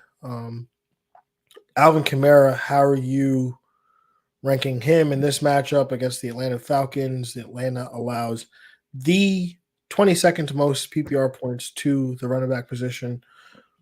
Kamara been getting it done via the air here. Are you still leaning into him as an RB1? Yeah, love it here. I mean, I would like the carries number to come up a little bit. Only like at least only 9 in the last 2 games. He was getting like 15 plus previous before that. So hopefully he gets that carries number back up. But yeah, he's still RB1 to me. I think it was a couple years ago or last year. The games with Jameis are usually not as good with any other quarterback. So I'm kind of nervous about that. Yeah, I'm a little nervous about that too. Jameis is, he ain't no punk, bro. He gonna Nope. throw that ball down the field. There's no check down Charlie over Nope. here. Nope. He's trying to eat, man. I'm trying to eat. Trying to eat. Derek Carr. Yeah, like you talked about, he's gonna check it down. Yeah. I'm like, oh wait, there's a defender coming to hit me. Alvin Kamara. And I don't think we're gonna see those 14 target games here for Alvin Kamara. So, yeah, that's definitely something to note. I mean, obviously you're playing Kamara regardless. I think, but if we look at it from like a DFS perspective, that might be something to think about here. If Jameis Winston has to sit out or it has to make the start here, that Kamara might not be as valuable. But conversely, I like the wide receivers significantly more if Jameis Winston does play. We saw Chris Olave like instantly, like the best game he's had all year because Jameis Winston was in at quarterback. Do you feel the same way, Greg? Yeah, absolutely. I'm with you on that. He gets upgraded. I think he gets that wide receiver 1 upside even with James Winston there easily. Yeah, I definitely agree. And then Michael Thomas, he's headed to the injured reserve with a knee injury. So Tough, man. Rashid Shaheed, going to play more consistently as that wide receiver 2 here in this offense. I think I'll have him down as a wide receiver 2 in this matchup. Yeah, I totally agree. Yeah. And that one I think you get regardless of whether it's, Derek Carr or Jameis Winston. Yeah. I still can't get over that clip of like Jameis Winston like, no, yo, Shaheed on a go. Rashid on a go. Yeah. That stuff is in his blood, man. Like every play, go. Yeah. Yo, Rashid, take a go. Get a go. Yeah. Taysom Hill, how you feel about him in this matchup here? I think obviously if they get in the red zone, he, can be in some packages here. Still a little more up and down, especially he has some dub weeks recently. So I think he's kind of in that low end tight end 1, but tight end 2 area there. So I mean, he could finish as tight end 1, but he could finish as a tight end 3. So Taysom Hill or Jake Ferguson? I'm gonna take Jake Ferguson. Take Jake Ferguson. Trying to reenact the meme of the kid holding the cup. That's tough. That's tough though. I'm gonna go Taysom Hill because I hate Jake Ferguson. Because when Taysom Hill has a higher touchdown expectation, I think he's definitely more likely to score a touchdown. So Taysom Hill is probably more likely to score a touchdown than Alvin Kamara is, which is crazy. Yeah. Anyway, anything else on the Saints side? No. All right, on the Atlanta side, Desmond Ridder's back. Desmond Ridder's back. I mean, look, man, I'm not an Arthur Smith apologist by any means. I'm like very far from it. But Tyler Heineke was not much better. He wasn't. He had a chance. He had 2 games to 2.5, I think, 2.5 full games. He had a great matchup against Arizona, and he was 5 for 15 for 56 yards. Yeah, or 8 for 15 he didn't. He did not. Himself. Yeah. Nothing. So I'm okay with Desmond Ridder coming back here. Now the question is, how does this really impact the pieces? I mean, Drake London, this is not a great spot for him. New Orleans, very tough matchup against wide receivers. Mm-hmm. They allow the 23rd most PPR points to the position. So I probably will have him as a wide receiver 3 in this game, and probably someone I'm not particularly looking to play in this matchup here. Yeah, I agree. Bijan Robinson had the big game before the bye week. It almost seemed like Arthur Smith was listening to social media or watching social media because we saw Bijan Robinson get 20 touches, Oof. got a red zone rush attempt, the only red zone rush attempt that the Atlanta Falcons had, and surprise, converted it for a touchdown. The matchup here is not great. New Orleans allows the 22nd most PPR points to the running back position. How are you going into this week ranking Bijan? I think an RB2 is fair, solid RB2. Obviously, if he gets that volume, he's kind of trickling into that RB1 category, but you still can't. You don't really know. Like but I mean, just because he got 22, is that going to guarantee him getting 22 touches again this week? Yeah, it's definitely tough. Like, sign me up if he is, but Bijan Robinson or James Conner? Conner goes against the Rams. I'm gonna go Bijan. I think I'm going Bijan too. I mean, that's what I currently have in my lineup. But yeah, it's definitely. I think it would trend up. At 22, he did well with those touches. Like, just give him the ball again, man. Yeah, I mean, look, rational coaching. Like, it's logical here, right? Like, you would think, like, hey, the guy we drafted 8th overall, when we gave him the ball, like, good things happen. Yeah. Maybe we should give him the ball some more. Who knows? But rational coaching can get you in trouble. This is true. So, anyway, and then we have the Atlanta Falcons tight ends who are both in a great spot here. Jonnu Smith, my streamer of the week. Kyle Pitts, also in a very good spot here. Someone we might talk about a little bit later. Yeah, always like both tight ends. Then do you, Greg? Jonnu Smith. Okay, there we go. Yeah. Jonnu Smith. And the final 1 p.m. game that we will cover this week or today is the 4-6 Tampa Bay Buccaneers traveling to Indianapolis to take on the 5-5 Indianapolis Colts. This game has a 43.5 point total, where the Indianapolis Colts are 2.5 point favorites here at home in a dome. I am going to take the over here. I'm going to take Tampa Bay to cover. I will take Tampa Bay to win this game. Greg, where are you at? Yeah, I'm with you on all three of those. Like this matchup. Yeah, this game is interesting, man. You've got two offenses who, they may not like to throw it a lot, but they will if they have to. And two defenses who can't, are not particularly good against the pass. Nope. So, yeah, it makes for a nice spot here for the over. Are you? I guess Gardner Minshew is not somebody that we talk about often as a streaming candidate, or someone that we're willing to start. But this matchup here is pretty good. I mean, Tampa Bay allows the 3rd most fantasy points to the quarterback position. Is he somebody you're willing to throw in lineups this week as a potential QB1? Yeah, I do like his spot here. I like especially both quarterbacks, but yeah, Gardner Minshew. I think if you are in need of a quarterback, weren't able to get maybe a Jordan Love or one of the streaming guys we mentioned, I think Gardner Minshew is kind of next man up, has some upside here. Yeah, I agree with that, man. Gardner Minshew is probably gonna, probably will have him as a QB2, but definitely has some QB1 upside here. with this matchup, and his weapons are also in a great spot. Michael Pittman Jr.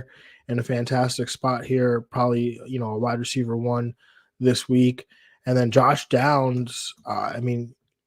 Has not really been healthy these last couple weeks, but if he's healthy going into this matchup, coming off the bye, I would monitor the practice reports with him. But he's a guy I think has some significant wide receiver two upside as well.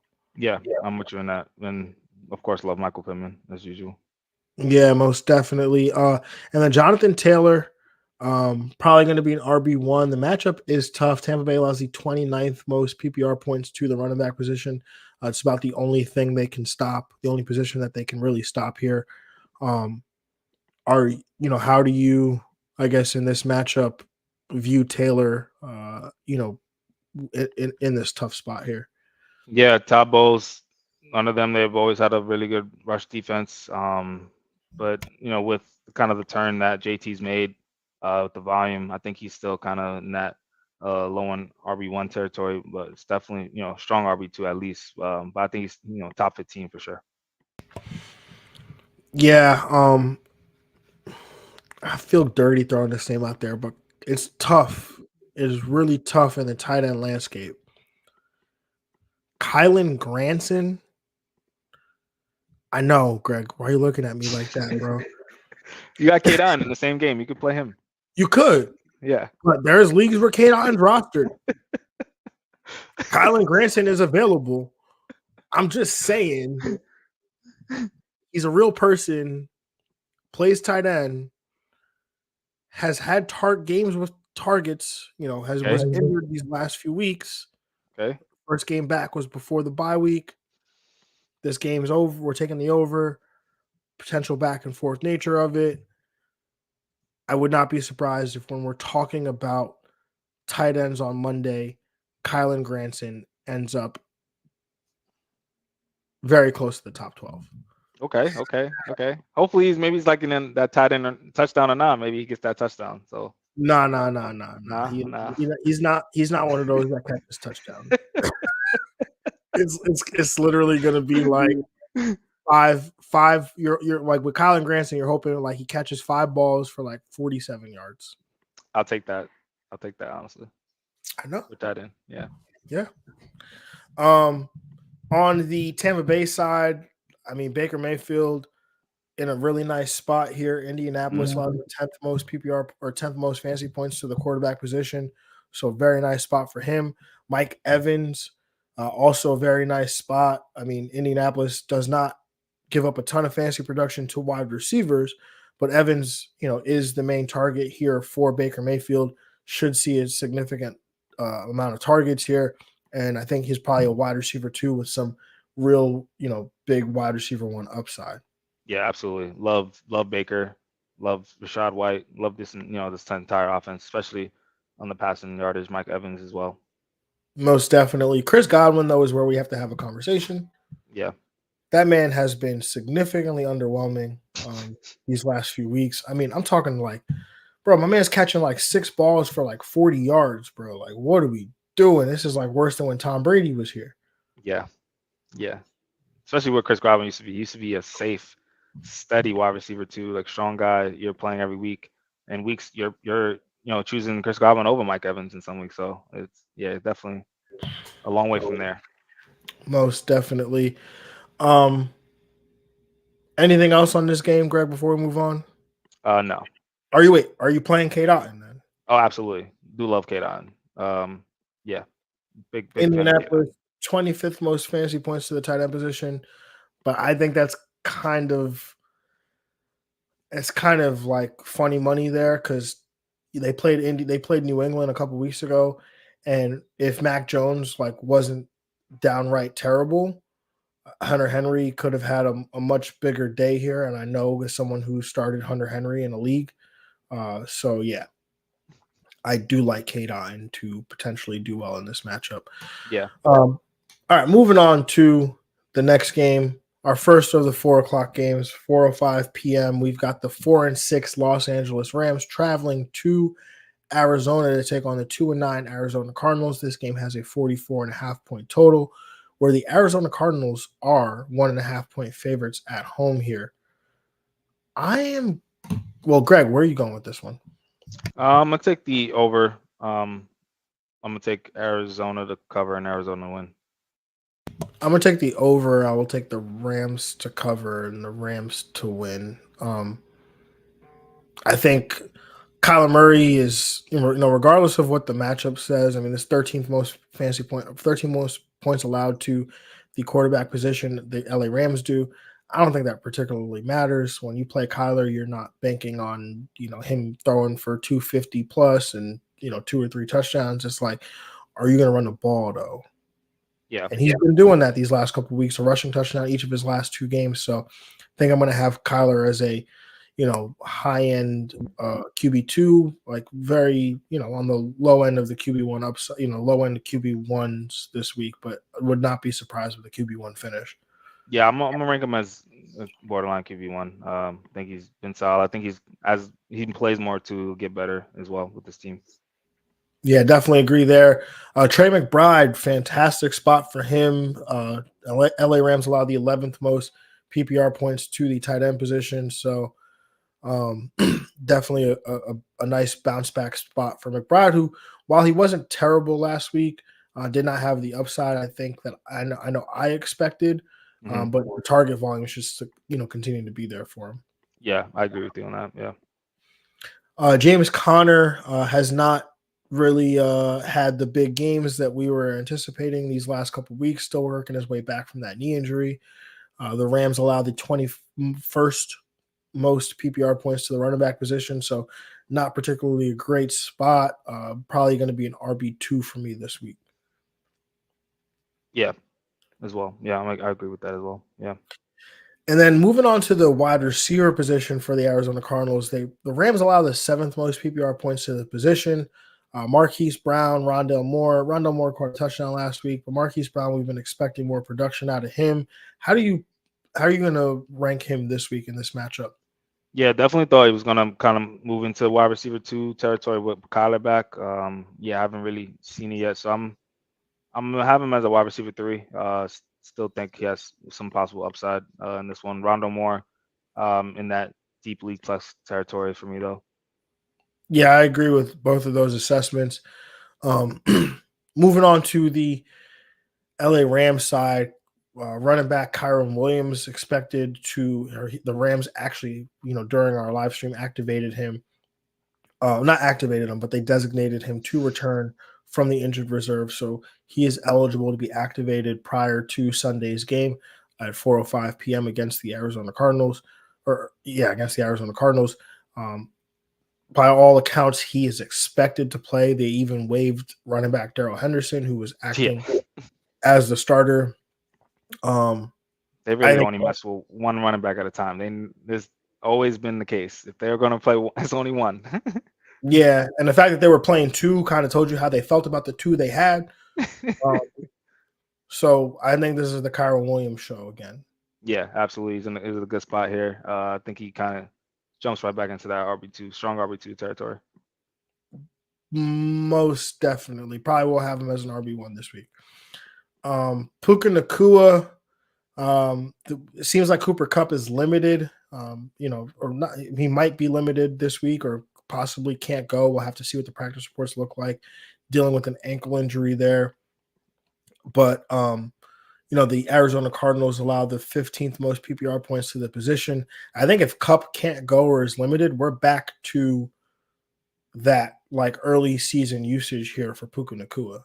Absolutely. I mean, even with Kupp in, you just don't know. He can just re-aggravate his injury. He's been very in and out all season with injuries. So Puka Nacua, the safe option we got on this Rams pass catching offense right here. Yeah, wide receiver. I'm not gonna lie though, I'm nervous about Puka Nacua's health because this dude is like every week is something, man. And now it's, I mean, he's still playing.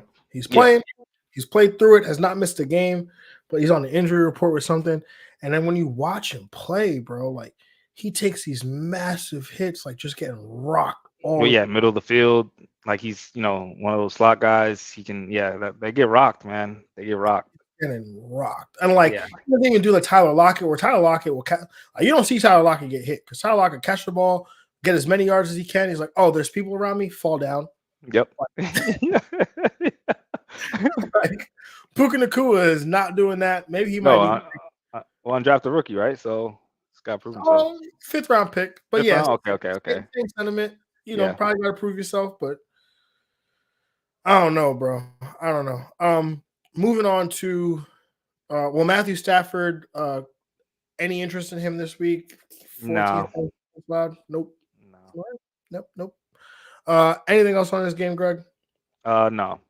All right, moving on to this next matchup, also 4:05 p.m. The 7-3 Cleveland Browns traveling to Denver to take on the 5-5 Denver Broncos. This game has a 36.5 point total, where the Denver Broncos are 2.5 point favorites at home here. I'm taking the under. I'm taking Denver to cover. I'm taking Denver to win this game. Yeah, absolutely. I mean, two also playing well teams right now. But yeah, Denver's hot right now. Taking the under, Denver to cover, Denver to win. Yeah, I mean, between this game and the New England game, these feel like the easiest unders to me. Absolutely. So yeah, I like that a lot. In terms of fantasy, we don't particularly like unders because the fantasy production is not going to be much. Unless you're Corn Sun, man. Unless you're Corn Sun. I'm afraid of Cortland Sutton this week. He has to go against Cleveland. He does. Worst matchup over these last 3 games for the wide receiver position. He gets a downgrade for me this week. Yeah, I mean, slight downgrade, but yeah, it would be tough for me to have him on my bench and scoring another touchdown. Like it's been a lock for him. He's been the Gus Edwards of wide receivers right now.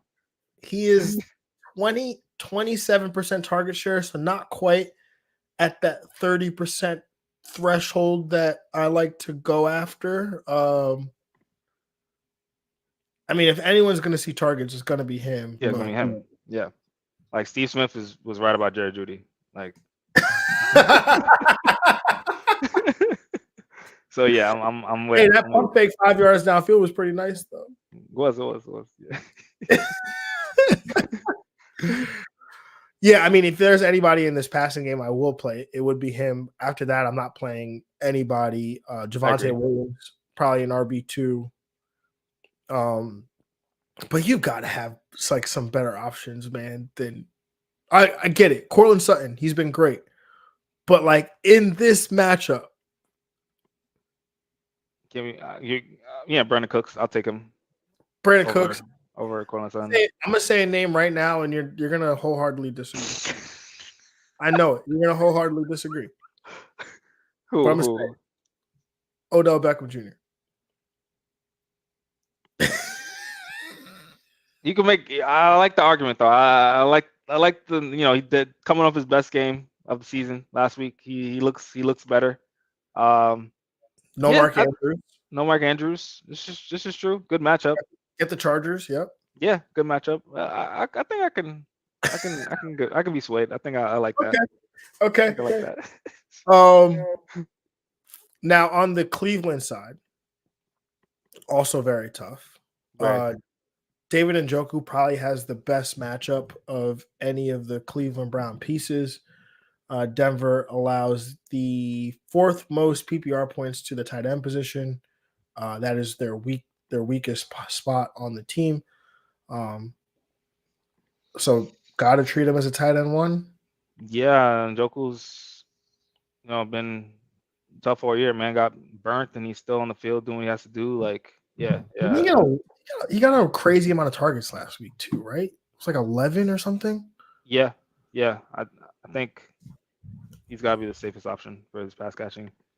Mark Cooper's extremely downgraded at this point. Almost, David Njoku had 15 targets last week. Love it. Yeah. Oh man. Outside of that, it's going to be Jerome Ford probably for me. Denver 20th most PPR points to the running back position. Nowhere near the matchup they were at the start of the year, but still not. I'm still not unbeatable here, so I would have Jerome Ford as an RB2. Yeah. Anything else on this game here, Greg? No.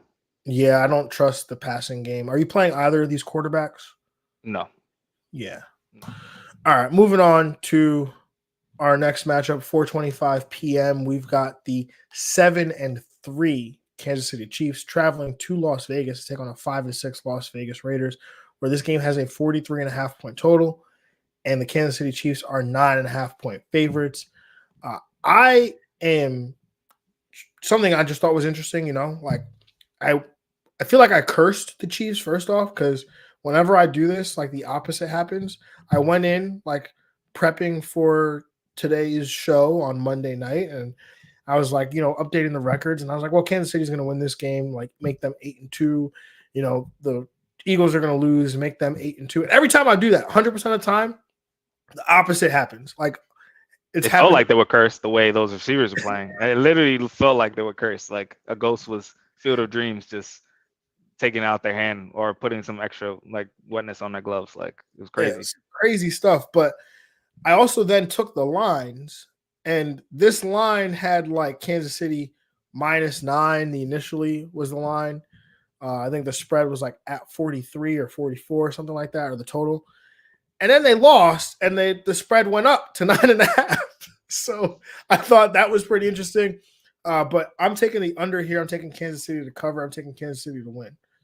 Yeah, I'm gonna take the under. I'm gonna take Vegas to cover, but I'll take Kansas City to win. Yeah, man. I mean, I can't argue that Vegas definitely plays hard.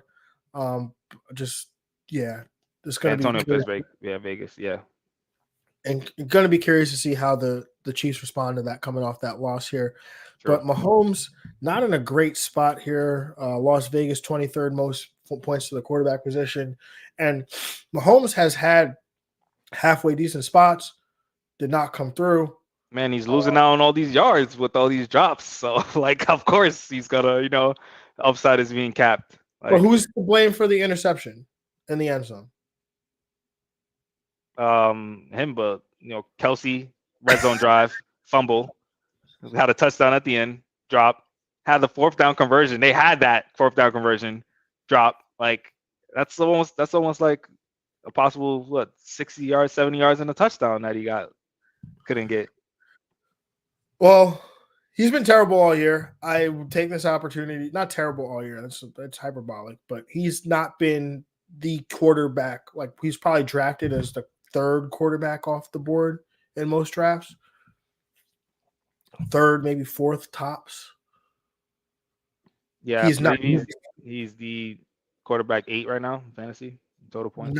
not returning value on that. Like, and the crazy part is if you have Mahomes and you have Brock Purdy, you're probably playing Mahomes every week. Yeah. And you should be playing Brock Purdy. This week I'll be playing Brock Purdy for sure. Yeah. I mean Where last week's, yeah. Well, Brock Purdy's he's 10, so technically, yeah. but It's that he's 3-game stretch probably that yeah, he has. I think that Cleveland game really hurt Brock Purdy a lot. That's why. That was the only thing. Yeah. and Brock Purdy's probably won you more games with his performances than Mahomes has to this point. Yeah, I agree. So I'm saying that to say like I'd probably sell Mahomes. Last week, for a lot of leagues, I'm sure trade deadline. Low end QB1 this week. Do you have him in a similar spot? Yeah. I think that's obviously what he's been all year. So unless his receivers start to catch the ball. Isaiah Pacheco showed out really well against Philadelphia. I mean, I don't think anybody was expecting that level of performance from him. I mean, in the end, he finished as like an RB2 or RB3, I think is what we had said would happen, but that would have been it did not go the way we thought, because had he fallen in the end zone, it could have been a much bigger day for Isaiah Pacheco. But I'll have him as an RB2 in this matchup against the Las Vegas Raiders. Yeah. Travis Kelce, tight end 1. The matchup here is not great. 26 most PPR points to the position the Las Vegas Raiders allow, but it's Travis Kelce coming off a self-proclaimed bad game, and I think he said bad season. He's been playing like crap. Wow. So yeah, man, Travis Kelce, I think you got to roll him out there as a tight end 1, and then Justin Watson, wide receiver 1 season.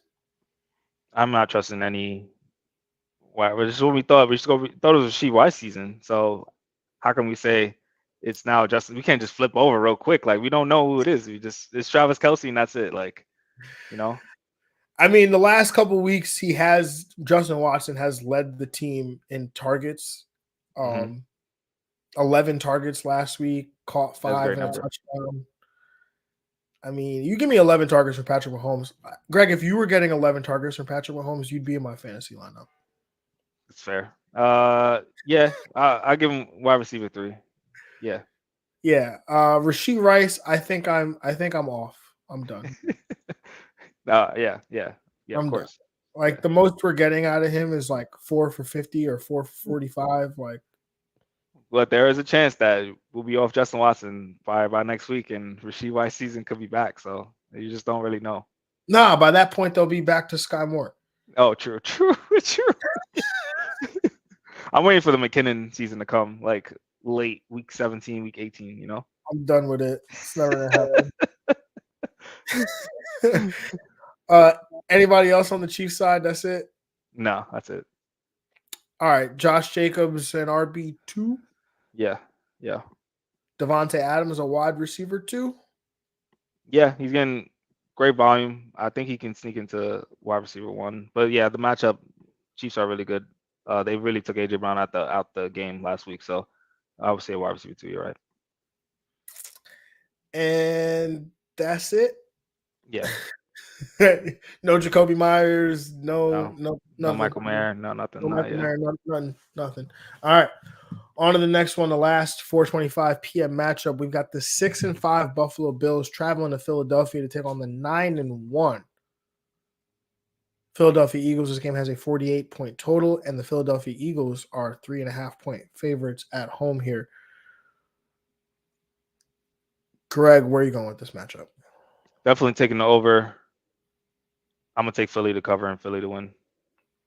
Got it the same way, man. Love the over here. Love Philly to win, or Philly to cover and Philly to win.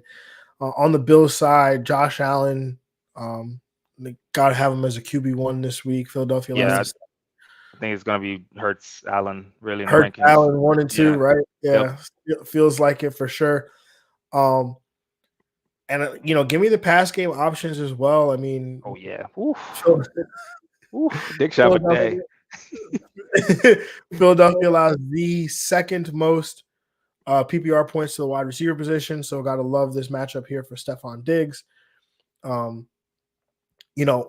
Let's stay on the wide receivers for a second. Obviously, we know what Dalton Kincaid can bring in this matchup, but Shakir obviously was the wide receiver 2 last week. A lot of that came on an 80-yard touchdown, where he, caught the ball, ran through traffic, and scored a touchdown. Gabe Davis has been literally like non-existent, but I would not be surprised to see Gabe Davis get back involved. Yeah, I think all the pass catchers on the team get a bump. I would think Shakir's a little safer, but yeah, I agree with you. This could be a Gabe Davis like blow game for sure. Yeah, it could, and like perfect. The table was set for like none of us to see it coming.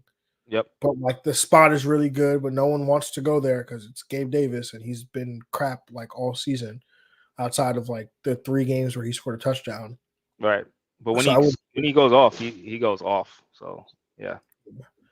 So I would not be surprised. And then back to Dalton Kincaid. Great matchup for him as well. Philadelphia allows the 3rd most PPR points to the tight end position. So Dalton Kincaid in a great spot here as a potential tight end 1. Yeah, absolutely. Love him here. Most definitely.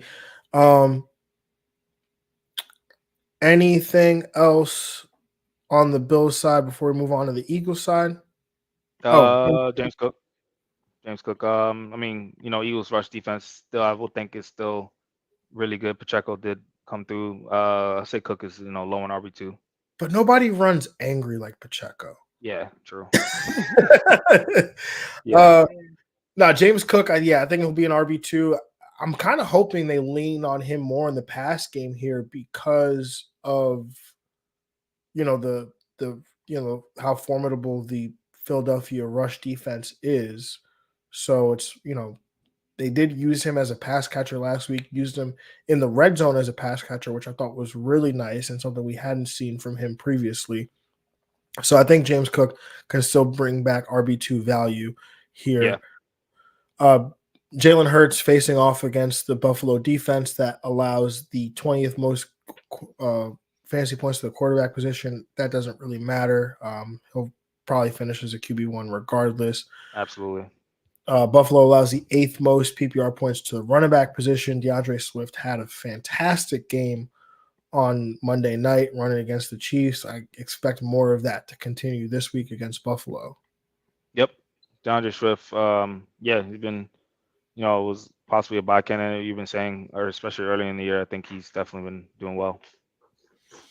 Yeah, and then Devontae Smith, AJ Brown, both in tougher spots here. Buffalo allows the 30th most PPR points to the wide receiver position, so not particularly great.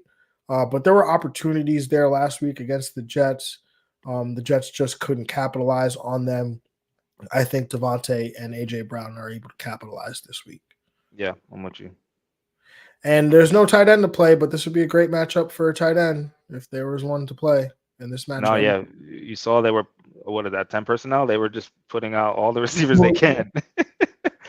And DeAndre Swift in the back. Hey, you called it, man. You called it. You said, "Hey, maybe this is a Julio game," and it didn't come through.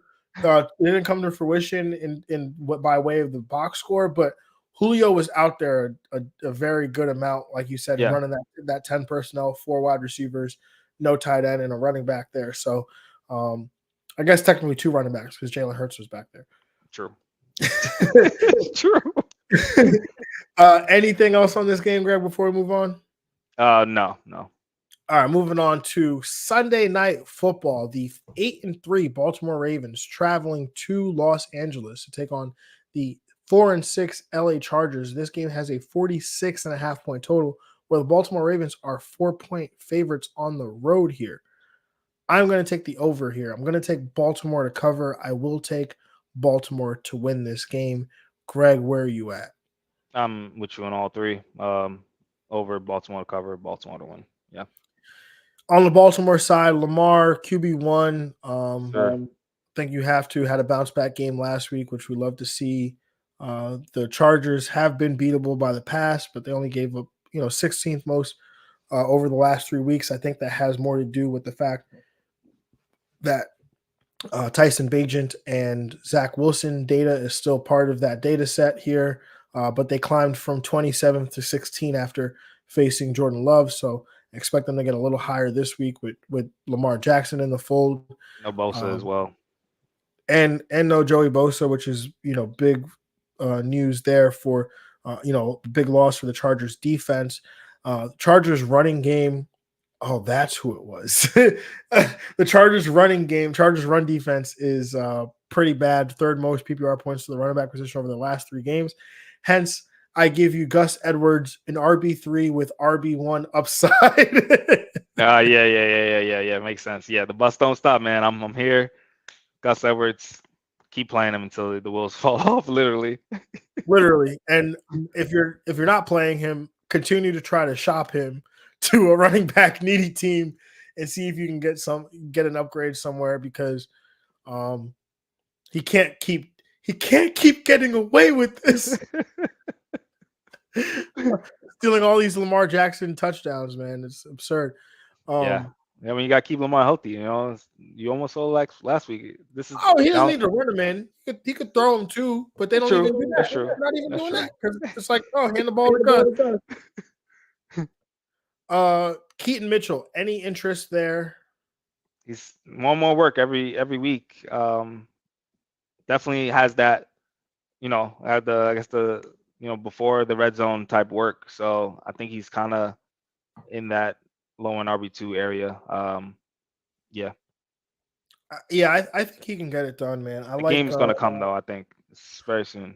It's coming for sure. And I would continue again if you need him. Don't drop him, but I think he's an RB3 flex option with again some RB2 upside. This game could go nuts for real. So I think Keaton Mitchell is probably a guy you want to you want to have around. At the wide receiver position, we talked about OBJ a little bit off the top. Like the LA Chargers allow the sixth most PPR points to the tight or the wide receiver position rather. No Mark Andrews. I think that leads to some targets being available to some of these other guys. I like OBJ, who, like you said, coming off his best game to pick up some of that slack. But Zay Flowers, man, let's not lose sight of the game that this man could have had. Right, he had a long touchdown called back because of a BS holding call. Yeah. And it could have been a much bigger day for Zay Flowers there. But Greg, how are you stacking these wide receivers going into this matchup? Yeah, I think, Zay Jones still has a good floor. Zay I think Flowers. maybe Zay Flowers still has a good floor. So I'm gonna have him as a, wide receiver 2 or more on the low end, kind of like a safe wide receiver 3 with some wide receiver 2 upside. And then Odell, I'm gonna have in flex conversation. I think Odell has slightly more upside to me right now, though.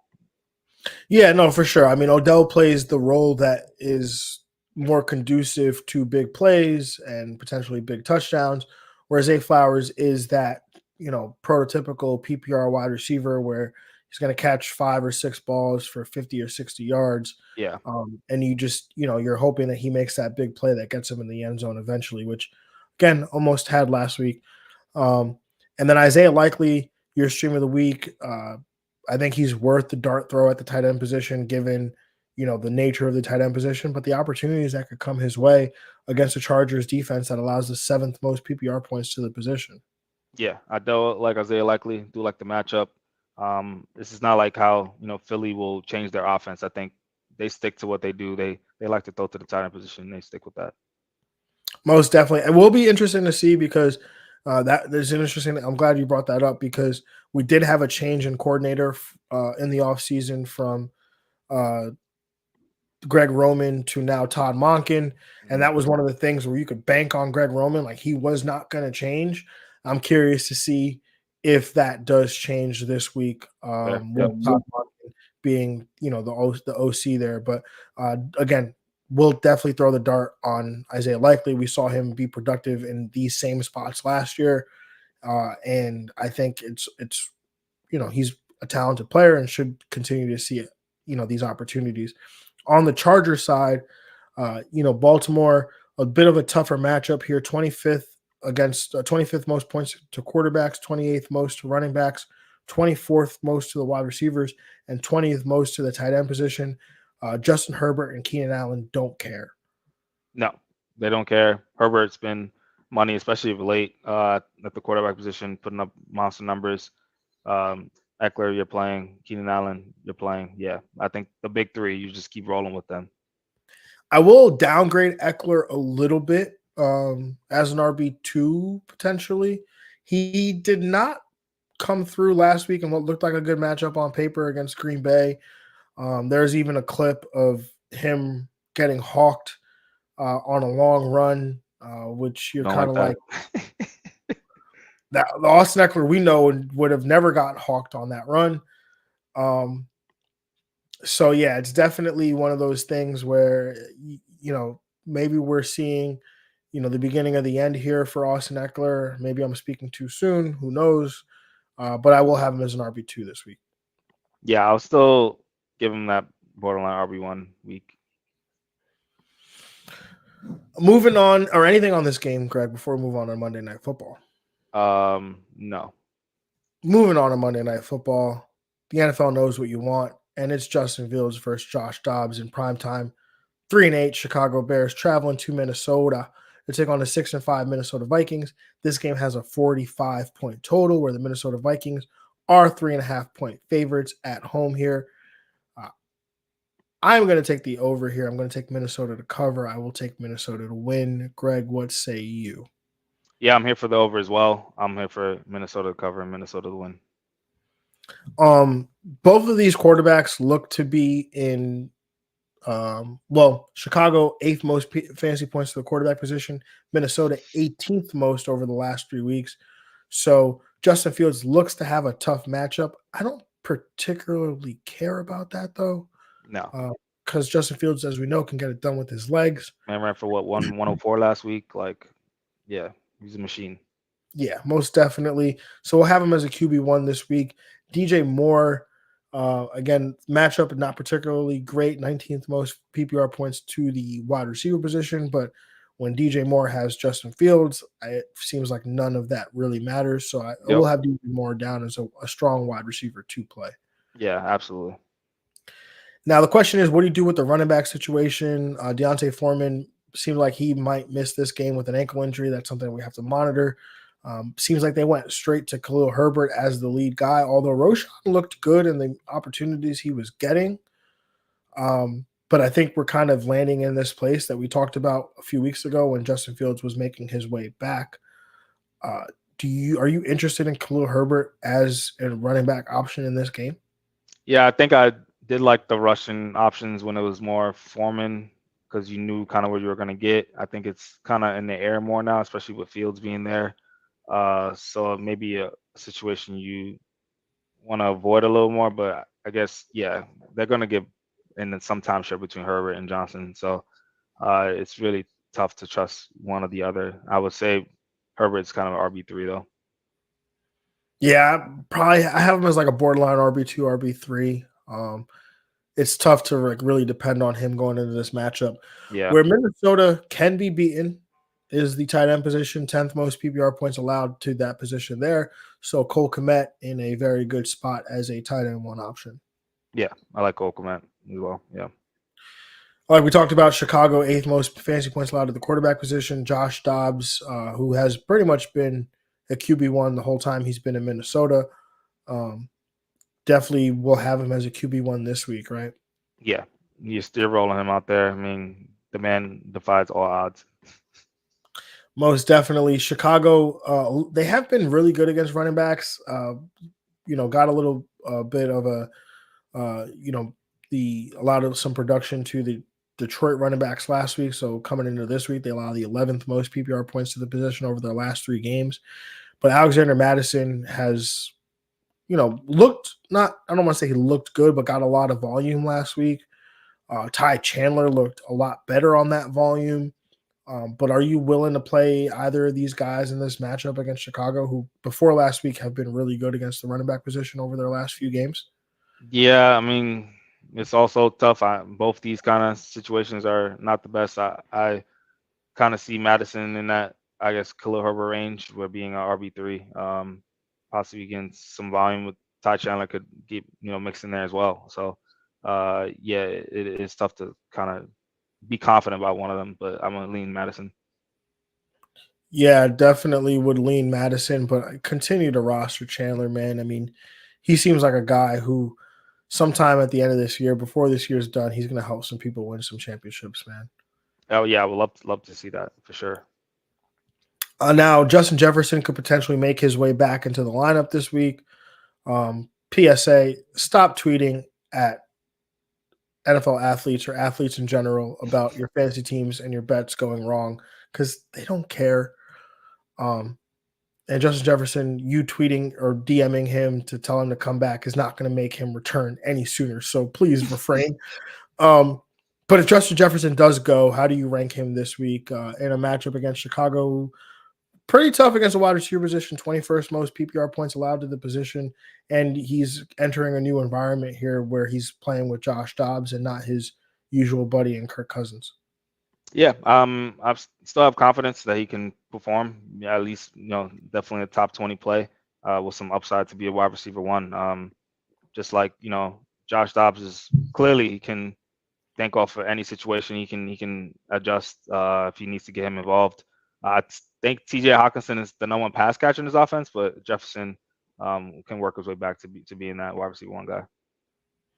Yeah, I'm probably going to have, like you said, Jefferson as a wide receiver too this week, just because coming off the hamstring, new environment, the matchup's not, a slam dunk here. So probably going to have him in that range. Jordan Addison probably will fall into a wide receiver 3 for me.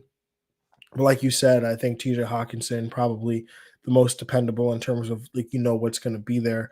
15th most PPR points allowed to the position Chicago does against tight ends. So not a great spot, but like you were saying, the volume should be there for him. Yeah, I love T-Jog. Moving on to that money time, man. He starts of the week. Greg, I'll kick it to you, man. Your quarterback start of the week this week. Yes, sir. Baker Mayfield, man, going against Indy. I love it here for him. Just Indy all season has been struggling against those quarterbacks, those wide receivers. Baker Mayfield, we kind of mentioned all year. I think he's been slept on all season for what he's been doing with Tampa, putting up some solid numbers, sometimes big numbers. I think he gets one here and gets it to his receivers. Yeah, man, I like that one a lot. Baker Mayfield, like you said, definitely been balling. I feel like I've been banging the drum for him all season, and yeah, definitely a guy that in a good spot can definitely get it done for you. My quarterback start of the week this week, I'm going with a guy we wanted to drop just like last week, man, Trevor Lawrence. Yeah, just a week ago, I believe I was bashing him for his down fantasy season. Then he goes out and finishes as the quarterback one on the week, thanks in part to 2 rushing touchdowns. But he was also very good through the air as well, and now has to go up against the Houston Texans defense that allows the 7th most fantasy points to the position over their last 3 games. Not to mention that his defense is not very good either, and will have to slow down CJ Stroud on the other side. And I like the back and forth nature of this game to lead to a QB1 finish for Trevor Lawrence. Yeah, absolutely. I think with this game especially, yeah, he's back for this game. Yeah, he's back.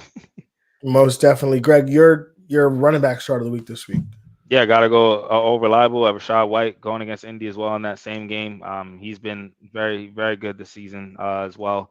I think one of the best value, running backs to come through for sure this season, especially with his pass catching ability. So yeah, you gotta trust him here to at least give you a top 15 day. Yeah, I like that one as well. Rashad White, not the sexiest running back of the year, but definitely, like you said, one of the most reliable on the season.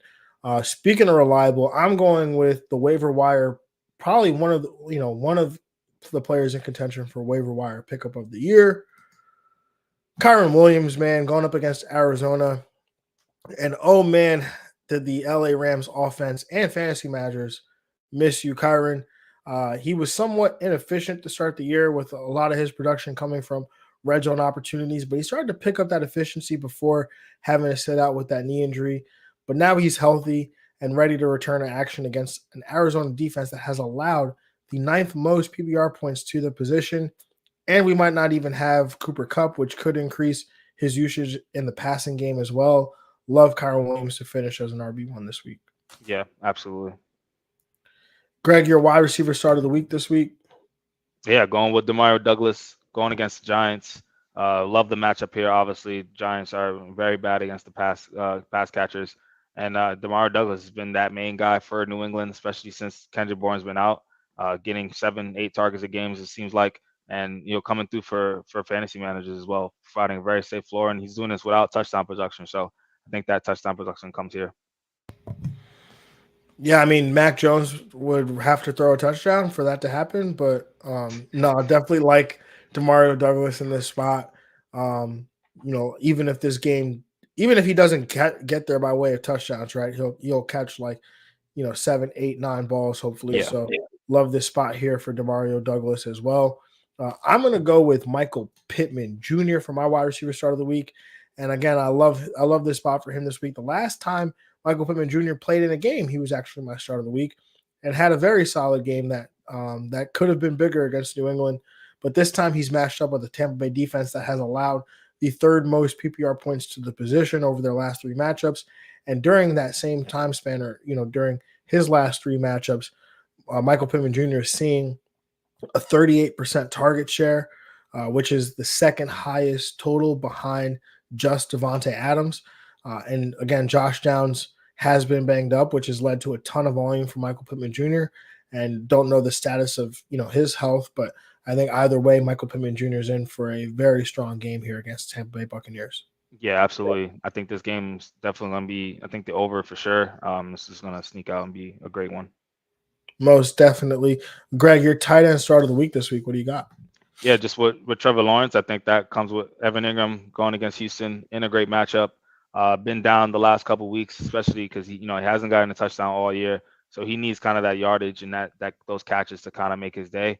Was weak in the last two, but with Trevor Lawrence being good, I think he gets it to Evan Ingram getting close to over 8 targets. I think he gets, especially over 5 receptions as well, getting you a solid tight end one day. Yeah, I like this one a lot as well.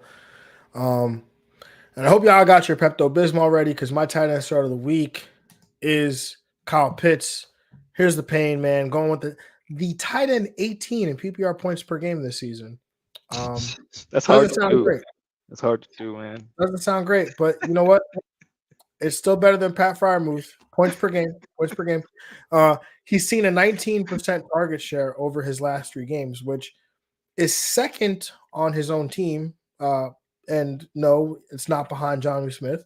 And he's that 19% target share is the 8th highest total at the position over a 3-game stretch. So, and he's seeing exactly 5 targets in each of his last 4 games. And similar to my tight end stream of the week, his teammate, Jonnu Smith, he's got a matchup against the New Orleans Saints defense that allows the most PPR points to the position over their last 3 matchups. So I'm all in on Kyle Pitts this weekend. I'm willing to say if Kyle Pitts doesn't finish as a top 12 tight end, I will not talk about him for the remainder of 2023. I won't even mention his name. All right.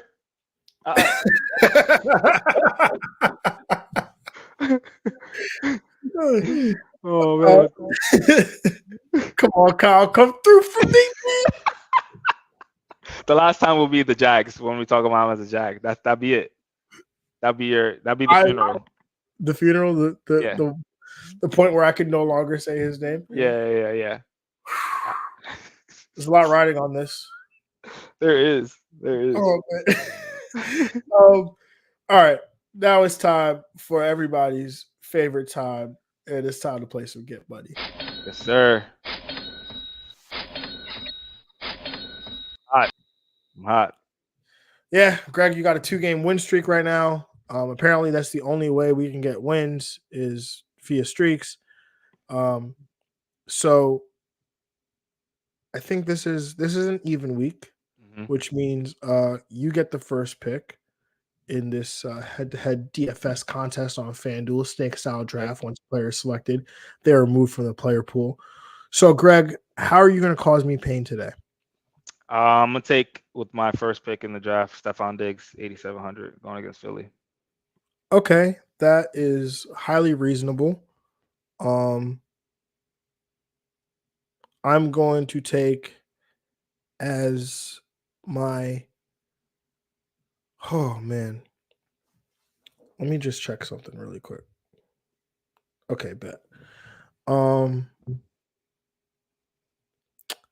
Give me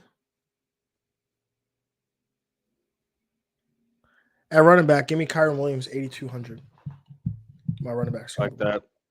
I have my second wide receiver. I'm gonna take your wide receiver start of the week. Give me Michael Pittman 7,600. All right, I don't like you. I thought we were friends, Greg. But I don't particularly like you at this moment. Well, give me Nico Collins 6,900 as my first wide receiver. Love that. For my first RB, I'm gonna take my running back start of the week, Rashad White, 7,000. For my second wide receiver, give me give my second running back. Give me Isaiah Pacheco 6,600. My second RB, I'm gonna take Jalen Warren 6,900, going against Cincinnati.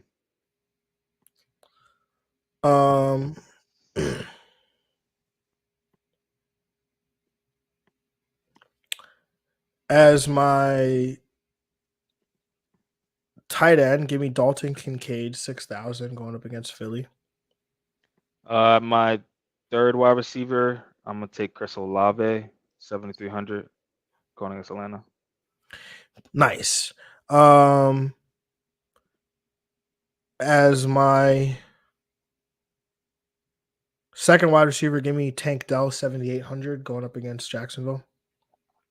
As my Flex option. I'm gonna take Joe Mixon 7,600 going against Pittsburgh.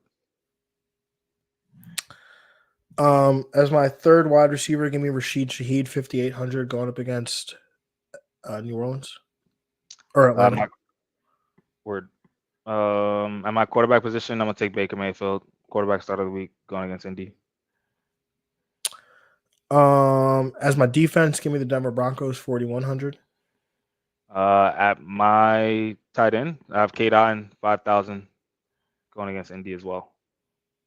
I kind of lied earlier. Dalton Kincaid is not my tight end. He's actually my flex. My tight end will be Kyle Pitts, 5,300. My tight end start of the week. There you go. I like it. And yeah, my defense, I'm gonna take the Raiders 3,000 going against Kansas City. Real cheap. My quarterback, give me Josh Allen, 9,200. I felt a lot better about this when I had my wide receiver start of the weekend here, Michael Pittman. So yeah, I don't like you right now, Greg. Yeah. I gotta get these wins, man. I gotta separate myself before it turns. Before it turns, right? Yeah. So, Greg, why don't you read your lineup all for the people? Baker Mayfield at the quarterback position, 6,800 going against Indy. Rashad Wright, his running back teammate at the running back spot, 7,000 going against Indy. Jalen Warren at my RB2 spot, 6,900 going against Cincinnati. Stephon Diggs at the wide receiver 1 spot, 8,700 going against Philly. Wide receiver 2, Michael Pittman Jr., 7,600 going against Tampa Bay. Chris Olave at my wide receiver 3 spot, 7,300 going against Atlanta. K-Dot at my tight end spot, 5,000 going against Indy as well. In my flex, I have Joe Mixon, 7,600 going against Pittsburgh, and the Las Vegas Raiders defense, 3,000 going against Kansas City.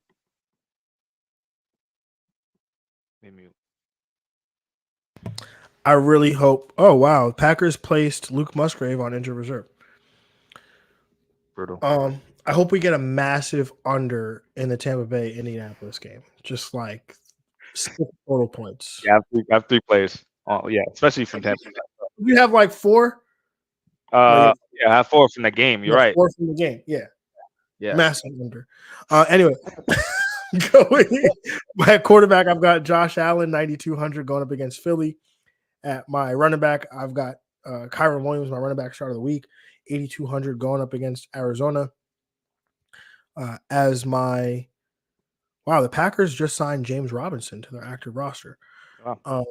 As my second running back, I'm going Isaiah Pacheco, 6,600 going up against Las Vegas. As my first wide receiver, because Greg stole my wide receiver start of the week, I'm going Tank Dell, 7,800. Second wide receiver, I'm going with his teammate, Nico Collins, 6,900. As my third wide receiver, I'm going Rashid Shaheed, 5,800. As my tight end, I've got Kyle Pitts, my tight end start of the week, 5,300. As my flex, I've got Dalton Kincaid, 6,000 going up against Philadelphia. And as my defense, I have the Denver Broncos defense, 4,100 going up against Cleveland. Love it.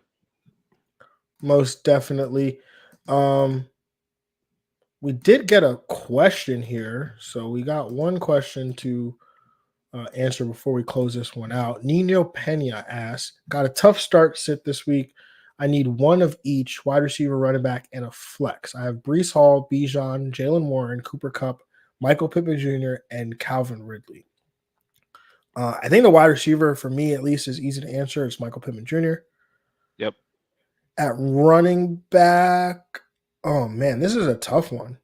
Well, you're basically picking 2 because I'm not picking Cooper Kupp. Nope. And I don't think you can pick Calvin Ridley. Nope. So it really comes down to two of these 3 running backs that you want to play between your running back and your flex. I think Warren's got to be in there. Warren's got to be in there because he's been so good. Yeah. And give me Bijan, man. Yeah, I think we had this question, Bijan and Breece, right? No, we had Breece or Bijan and James Conner. All right. Oh, okay. Yeah, Charbonnet. Yeah. Yeah, I'll take Bijan as well. Yeah. So give me. So there you go. Pittman, Bijan, and Warren. And if Cooper Kupp plays, I'm still not choosing him. No. Yep. All right. Closing this one out, Greg, anything you want to say for the people in this Thanksgiving week, Thanksgiving show, show. Yeah, man. It's crazy, yo. We did it. Definitely make sure you guys get your leftovers out there. Don't be shy. Yeah, make sure you get your shopping into Black Friday. Yeah, and enjoy the football, man. Do what you got to do. Definitely enjoy this week. Yeah, man, enjoy this week. Obviously, I say it every week, but it's most important this week because Thanksgiving, there's going to be a lot more family around.